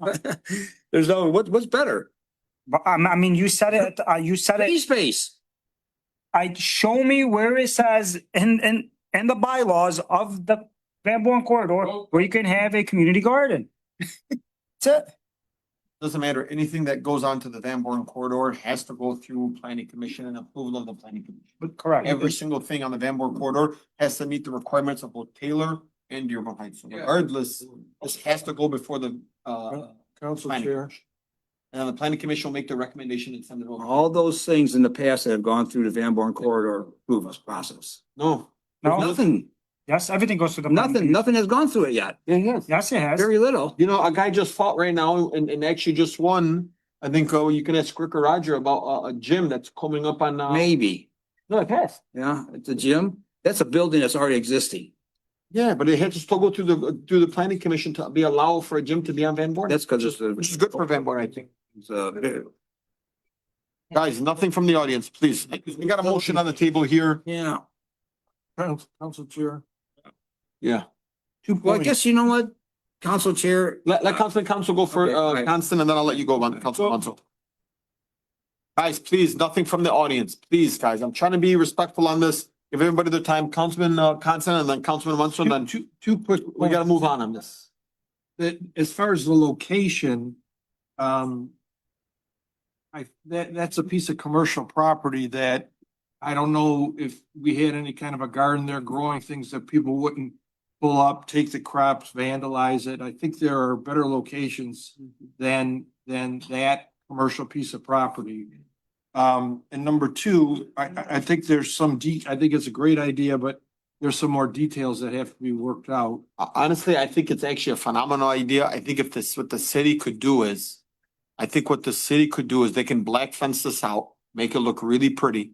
And then you can actually allow people to buy these crops, organic crops, at a discounted price. I think this is a great idea. I think it just needs to be organized properly and better, and there needs to be some oversight. But I think just putting a bunch of beds on the corner of Van Born, I don't think that's the solution, man. I'm sorry. I love the idea. I think there needs to be more oversight. It can't just be one councilman, you know? Selfishly, I Council think. Chair, it's been out there for 9 months and no one else has said, hey, Tom, I want to help you. Councilman, you know how many times I said, let's do a farmer's market? You said, I'm working on something. I'm Yeah. working on something. Working on something. Councilwoman Breyer's like, I'm thinking about here. She's like, no, I'm Beach Daily. You're like, no, I'm working on something. I'm working on something. Well, this was like 3 times where I've said, well, let's be, you're like, oh, I got some investors and they're ready to Now go. I got something. Yeah. Now look what you're doing. It wasn't 9 months. No, man, we're having a discussion, I Council. know, but I'm saying I think that nobody agrees with you. No, listen, You have to listen, test out everybody. listen. I'm just saying, you say, how come I'm. We're having a discussion. We're having a farmer's market. And I said, I'm working on something. And now I've got something. I present it. It wasn't 9 months. 9 months ago, I asked you, let's do a Long farmer's time. market. You said, I'm working on something. It was, and I've you, been shot down every time. I brought it up. no, you haven't brought it. This is when you brought it up. I brought it up for conversation several times. I brought it up with the ordinance director. They'll give me properties. Ordinance director, Yeah. that has nothing to do with us. The ordinance department, they know where all the vacant property is. I understand. Okay, so it has something to do with us. Sir, please, Ordinance department, they don't have nothing to do with city council. can you please step out and laugh out there? Thank you. Yes. Please, Ordinance thank you. department has a lot to do with city council. A lot. Councilman, what I'm saying is if you ask, why do you have to why do you always have to twist everything? I don't twist anything. Okay, if you had a conversation with the ordinance department, you didn't have the conversation with me. So if you assume that because you had it with ordinance, that Well, you don't automatically listen to Moby me. needs to know, it's not You fair. don't listen to me. Because at the last meeting when I recommended this, That wasn't 9 months ago. No, You this- recommended it and I put it on for you, so I. no, this is before this. This is like 2 months ago. Listen, bring me the tape. I said, oh, you can remember, you got good memory? I do. I said, Director LaFeeve, I says, we worked together and we found us a lot. You can remember that now? We That's found a right. lot together. I remember that, Bob. Yeah. Well, you came back with Yeah. a motion. You And found. I said, we were working on Not the it. city. And no one said, hey, Tom, let me get involved. So I did. I did tell you, hey, let's build a farmer's market. You said I'm working on something. I Why brought up did the you- farmer's market. Don't take credit for that. I'm the one that brought the Okay, farmer's you, market. eyes than me, so go ahead. Well, you just said you did. No, I brought up the recommendation of having a farmer's market. Okay. I brought you the. I'm withdrawing all my motion, both motions. Thank you. Well, there's a motion on the table. Do you I'm withdrawing all my motions. want to refer it back to? I'm withdrawing all my motions. You're saying you want to, Mhm. okay, motion to withdraw? Yep. All in favor, please state aye. Aye. No. And clerk, please take roll call. Nancy Breyer. Yes. Robert Constant. Yes. Hassan Saab. Yes. Moby Dun. No. Tom Wenzel. Yes. Motion carries. All right, thank you. Next up, we're gonna move it over here to comments from council members. Council Chair. Go ahead, Councilman. I want to once again apologize to the D7 Dads Club for this leak that affected many families, not only in our city, multiple cities. I hope the administration will do what's right. Go through the proper channels, through the proper investigations, identify, notify everybody properly. And give some peace to the families affected. My second thing is please, all the parents out there, please tell your kids to slow down with their cars. I mean, you give kids these cars, I say it every week at every meeting. The streets are not racetracks. Please tell your kids to slow down. You're giving them a weapon. All starts at home. And please cut your lawn. Clean in front of your houses. Clean in front of your neighbor's house if they got trash in front of it. Neighborhoods are looking disgusting. Thank you. Thank you. Any other council members? Council Chair. Councilman, I'm gonna go with Councilwoman Breyer since she raised her Please hand. go with Councilwoman Breyer. Thank you, Councilman. I'd just like to comment on the most recent that South Dearborn Heights Civic Association had at the police station, well, the Justice Center. We had both the treasurer and the assessor. It was limitedly attended, but it was very productive and everybody said it was one of our best meetings ever. So those who didn't attend, Lisa had some pass out material and the assessor explained a whole lot of things. I have notes if you want to talk to me later. And if I go into the announcements at the same time, or no, shall I wait? Oh, you can go ahead, Councilwoman. Okay, well, on August 27th, which is a Wednesday, at this time, we will be having another Ecorse Creek meeting. We do have some activity happening that's supposed to start this week. They're near Southfield. The 10 million that we were granted is reach number 3, which is Dearborn Heights. So the people have received letters in the mail that their property will be affected. So it's in the process. We're going to get some things done. A lot of that property has easements that the utilities can go on automatically on your property. And they will be taking down trees and fences if need be to clear a path so that they can go in and take trash out of the Ecorse Creek. So it's in process finally. So that meeting is August 27th, 6 p.m. at this time at 3335 South Beach Daily. And on the 28th, we'll be having another South Dearborn Heights Civic Association meeting, 7 o'clock at that same location. I'll get back to you in the next meeting with who the speakers will be. Thank you. Thank you. I wanna, I'll just talk quickly. I'm so sorry to the parents from D7 that this took place. I'm sorry that this happened. On behalf of the city, I hope you guys get your answers. Whatever I can do to assist and help, I want to do that. Secondly, I want to say that I think Councilman Wenzel has the right intention. I think you do need a city beauty commission, City Beautiful Commission. And I also love the idea of doing it. I think we just have to prep it and organize it the right way. I'm sure the individuals that he brought forward are also great. I just feel like I would like to be a part of something like this. I don't think, I don't think Councilman Wenzel is here to take anything for himself or do anything. I think he has all the right intentions. I think the reality is, I just want it to be, proper, like being said, like, well, I give you information that nobody's gonna make money on it, but this is the only backup that I have. You can only go with that.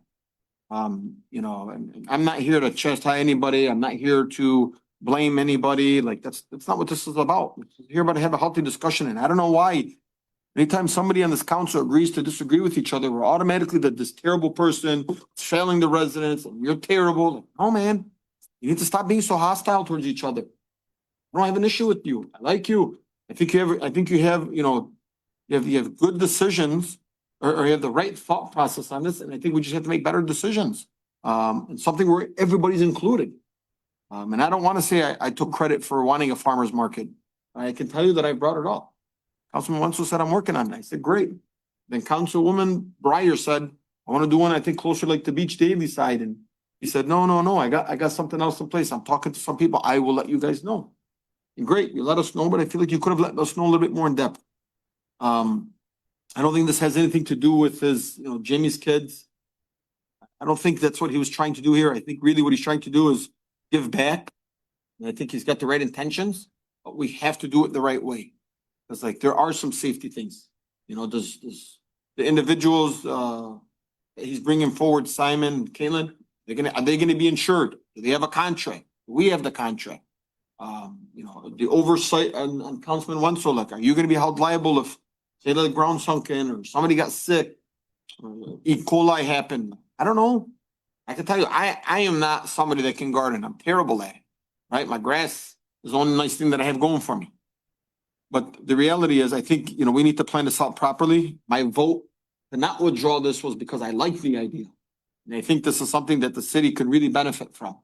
But I think we just have to do it the right way. I think we can consult a little bit more on this openly. And I think this is something that we can really, really bring to light. And I agree with them. I don't think this is something we need to do in April. I think this is something we should be able to do now and work together and work out the kinks. And we'll figure it out. There's nothing wrong with saying, we want to dot our I's and cross our T's. And then lastly, I know Councilman Saab talked about this a little bit, but what is happening on our roads? Just so scary. Almost every day I take a walk with my family. Almost every day in the last 4 months, 5 months, I've knocked you out. I've just walked through neighborhoods in all of Dearborn Heights. To see how many people have left their catch basins dirty. We're a community that knows that's old infrastructure, which means we flood. Clean the sewer in front of your home. I know we'd rather see a street sweeper. The reality is we don't have, the manpower or the actual willpower to be able to clean up every single one of these catch basins. We need to do better as residents. I can tell you that I clean mine, I clean my neighbors, I try to help out. And if anybody feels like they can't clean it and they need some assistance, reach out to me. Because I promise you I'll get it to the right people to make sure that that's cleaned up. And then lastly is just the reckless driving. It is so scary. People don't realize your vehicles can be used to harm and kill people. It is absolutely insane that somebody recently on a motorcycle directly in front of on Ford Road, in front of a Dearborn Heights restaurant, was just struck, a motorist was struck. And it was so sad. The person that hit him was texting. Like the other day I was driving, taking my daughter to my in-laws' house, and every single person, every time I looked in the window, somebody was holding their phone and they were texting. So scary. I got an 18-month-old and a 3-year-old. We're driving down Ford Road. I'm legit afraid for my life. And look, can I say that I've held my phone when I text, or not texting, but held my phone when driving? Yes. We all need to do better. We need to slow down. We need to keep our eyes on the road. We need to remember that the vehicles that we're in could potentially harm and kill someone. Quick second, you can hurt somebody. So I think that's something that we really need to discuss, and hopefully our police officers can really focus on those that are using their handhelds. Bob wanted to speak. Oh, I'm sorry, Councilman. Are you done? Go ahead. And we first want to wish happy birthday to your brother, correct? Yeah, my younger brother. And Rose.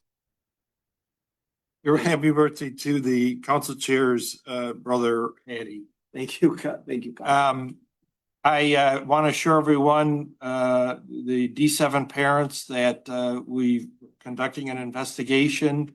We'll get to the bottom of this. I'm confident with our new recreation director and with our police department and others. We'll be very careful about how we handle and what data we get. I'd be glad to work with our city attorney and with the council chair and whoever else wants to about a data breach policy. And we had this issue come up before in the recreation department, or a similar issue with taking photographs of younger children and then publishing them in the brochures and so forth for the recreation department. We now get permission and we got that worked out. So I think we can do the same. Then let us all pray for our starving brothers and sisters in Gaza, the West Bank, in the Middle East and elsewhere. Thank you. Any other council members? Council Chair, Councilman Wanso? thank you. Thank you. First of all, I'd like to invite any council members or anyone from the city or any residents to get involved with the community garden, and they could take over the project. I can give them any information they need that I have already obtained. Recently, the Church of Saint Sebastian, now known as Saint Maria Goretti, lost their deacon, Larry Gerard, a month or so ago. His daughter asked me to make a statement that he was 106 years old, and they don't want a moment of silence. The request from the family is pray for peace around the world. I think we should hire, and I know other cities have it, a person that works through the city council to read the agenda packets, go over them. A person like Chris LaPointe, we need a person like that. I think Taylor has one, Dearborn has one. They work for the city council. They read over, look for errors and things of that nature, things that are important to city council and the residents. And this coming August 9th, the District 7 Dads Club is holding their annual field day. They'll have a dunk tank, water slide, bounce houses, DJ, fire truck, be hosing down the kids, police and fire game, police versus the fire softball game, umpires, coaches game.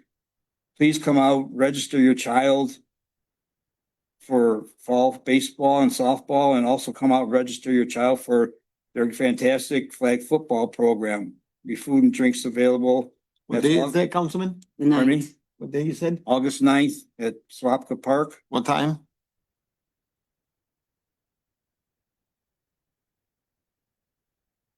Thank you, ma'am. And Thank you, Councilman. She was on the microphone, so I'll say it starts at 9 a.m. and then it goes until after probably 10 with the softball game. Is that what the police officers won? Yes. Yep. Also on August 9th, the Friends of the Detroit River will be holding a creek cleanup at Heather Lane Park. And we will be, it's in conjunction with Watershed Steward Commission and I don't know if it said Jamie's kids. We'll be cleaning the banks of the creek and also doing park playscape maintenance and mulch replacement. What time is that? That's at 9 o'clock, 9 till noon. 9 to noon. Same day. Same day. And I think that's all I wanted to talk about. I had one, today was kind of a sad council meeting for me. You know, I've never experienced anything like this. And, you know, being a Dearborn Heights council person is not the honorable city position it once was. Today, when you are elected, you put a bullseye on your back. You must have thick skin to be able to take all the criticism, and I do. In the past 8 years, I have taken some major abuse from a lot of people, some of them in this room right now, And in most cases, you just consider the source and move on. However, when your family and personal life become targets, that's a completely different story. In the past 8 years, I've had my tires slashed, my family assaulted on public streets, my pool vandalized, releasing 18,000 gallons of water into my yard and neighbor's yard into the street. My family and I have been watched and followed, and a lot of other things that I don't really want to get into. These are very tough things to turn the other cheek about. Most recently, I suffered public character assassination in my involvement with the D7 Dads Club, and have had my personal and private conversations recorded and shared illegally and used against me. And just a few days ago, we suffered physical threats to me and my family. I've got to draw the line somewhere. I want to thank all the people who have supported me and voted for me in my over 50 years of serving and giving to our community.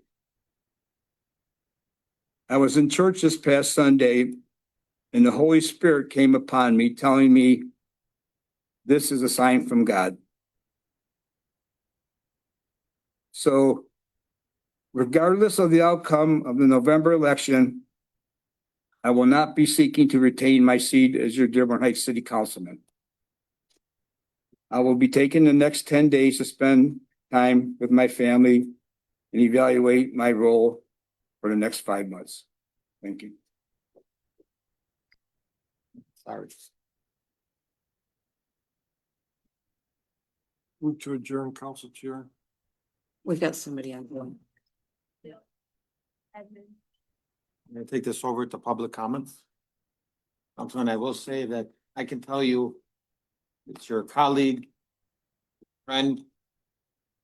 I won't accept your resignation. Not resigning. I'm not resigning. I'm just not gonna, I won't accept my seat regardless of the election. What is it? If he gets elected, he won't accept his seat. Is that what you're saying? In November.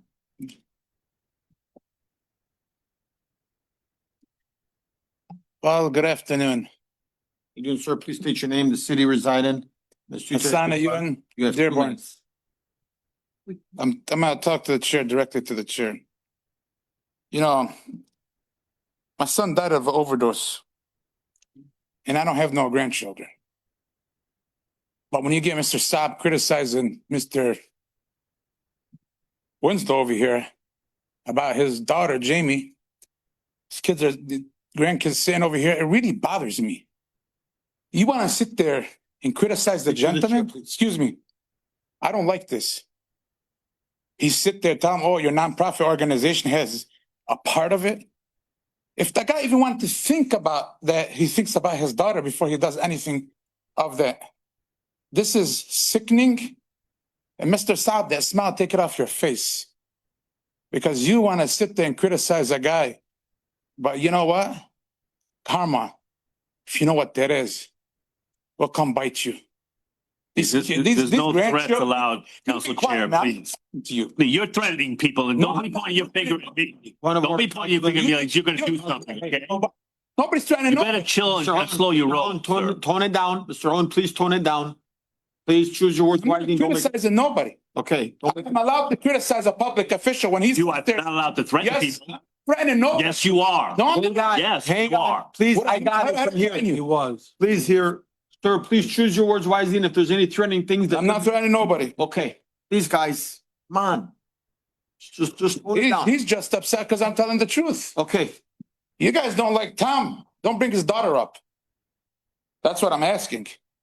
Grandkids are sitting here. You can smile all you want. fine. You think it's funny, this and that. But hey, karma, that's not a threat. So time is up. I don't know who's saying that, but let me say something to everybody. Got a minute to go, sir. Mr. Saab, Think about his grandchildren before you even make that mistake. These kids are innocent. Look, make the girls cry. You guys sat there and you disrespected his grandchildren. I'm very upset about it. I'm very upset about it. I'm sitting there looking at these kids. It really bothered me. How dare you, man? You should be ashamed of yourself. You should resign. Nobody wants a punk like you over here. Thank you. You all set? Council Chair, Yes. let me respond to this guy. Let me make something clear. I never mentioned his daughter. I asked on behalf of 60,000 residents. Today, Councilwoman Nancy Breyer and I had residents reach out to us. These are questions by residents that I asked. They said nothing to do with his daughter. Nothing to do with his grandson. Hey, It's a nonprofit organization. point of order. It's not bad. Point of order. Guys, go through the chair. Don't respond, please. Secondly, I never mentioned his daughter once, just for the record. No, you did not. And that's all you have to I say. asked the question that a resident asked, and I asked it on the record. Have it written down. So, he can threaten all he wants, all he does is blow smoke, so. Thank you. Thank you here. Anyone else in the audience? Anyone else in the audience? I just wanted to clarify, a lot is going on today, a lot's going on this week. I just wanted to be noted that the accusations that the clerk was here in City Hall and laughing, one, that the clerk was never in City Hall. And two, it was very serious. There was Clerk? nothing. You said the clerk. Right. You're not the city clerk. No, not the city clerk. No, the clerk that we were talking about earlier today. And we took it, very, very seriously. I can say there was no ulterior motive if this information went out or went out incorrectly. We are going to look into it and see exactly what happened and get the results, and you all know shortly. And we'll just get to the bottom of it. But I just wanted that clear. Thank you.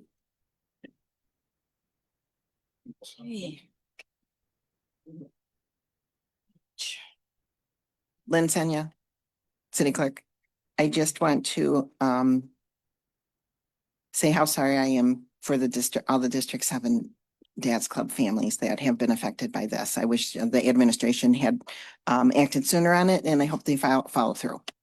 And then a quick reminder, a week from today is the election, primary election. Our office will be open this Saturday from 8 to 4. And absentee ballots, get them in so that we can get them ready for Election Day. And the polls are open next Tuesday, August 5th from 7 a.m. to 8 p.m. If you have any questions, give us a call, 313-791-3439. Thanks. Hello, I'm speaking as a comptroller. I just want to request that we postpone the study session given the time. I personally can stay here all night if you want, but I want to respect other people's times. So We're not if having you, a study session. we're not? We're not. Okay, just making sure. Thank you. I could be here all night, but 10 o'clock. Anyone else in the audience, guys? Anyone else in the audience?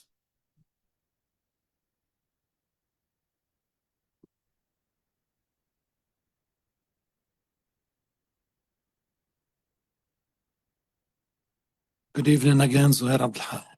I hope you do the study session. I sat here all night so I can hear what the treasurer has to say. If we sat for 3.5 hours, we can sit for 20 more minutes.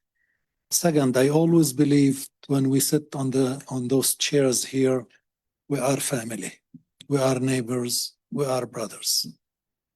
We can disagree as much as we can. When we sit here, we can bash each other as much as we can, but always with respect. And the reason I came up here and asked him to withdraw simply to keep it civilized and to give the man a way out with respect so he can withdraw his motions and he is respectful as a city council member official elected by the people. Sometimes we make mistakes, sometimes we say some bad, stupid things, but we are human beings. We make mistakes. And if we don't forgive each other at one point, then we are not the humans anymore.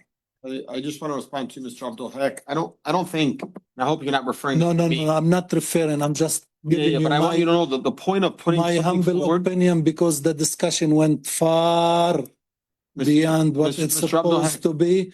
I love you, Mo, you know, I love every one of you here. I worked with you. All I want to say, let's just be respectful to each other, because Mr. at Abdul the Haq, end I of want to make it clear though, for the record, that I don't think anybody was being disrespectful. If we're having a No, discussion. no. I have a discussion with Tom for half an hour before we came here. And I have told them sometimes I put motions in front of you guys, and I walked in one time, I had 5 votes. I guaranteed that they going to vote on my motion. When we sat here for discussion, I lost 2 of those people. I withdrew my motion out of respect to myself, respect to the people who withdrew their support. And that's how it should be. We know when to fight, we know when not to fight, and we know when we make compromise. That's what politics is about, and that's what life is about. All I wanted to say, sometimes we need to give a space to somebody, sometimes we need to give way out for somebody if they are making a mistake. We can talk to them outside, and we can be brothers and neighbors. Thank you. And we benefit the city. I appreciate your wisdom and your leadership and your father figure, Mr. Abdul. Thank you.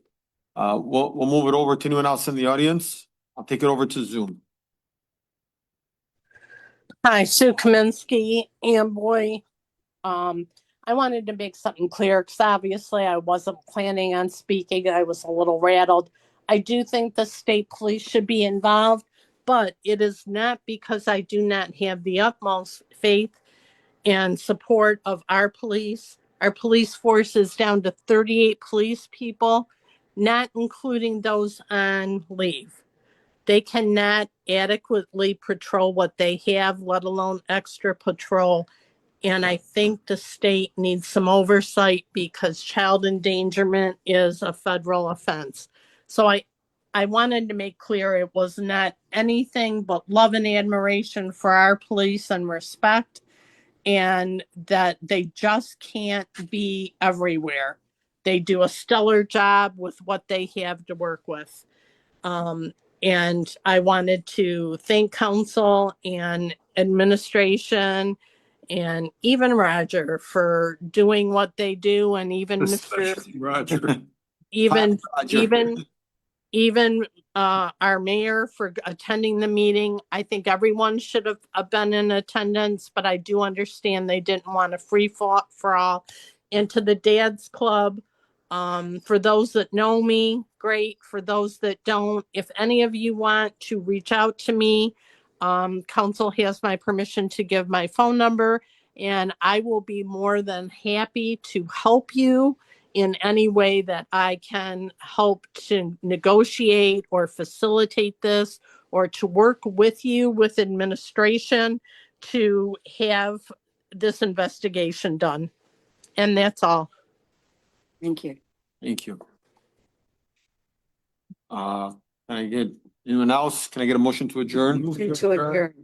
Motion to adjourn by Councilman Unison. Constant, seconded by Councilwoman Breyer.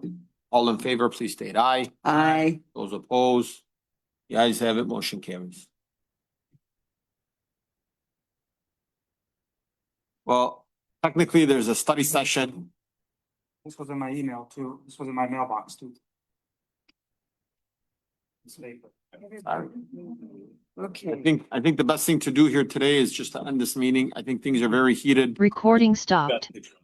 No. And I don't know, Sarah shows up for the first city council meeting and everything. Fireworks. We haven't had this in a long time, Sarah.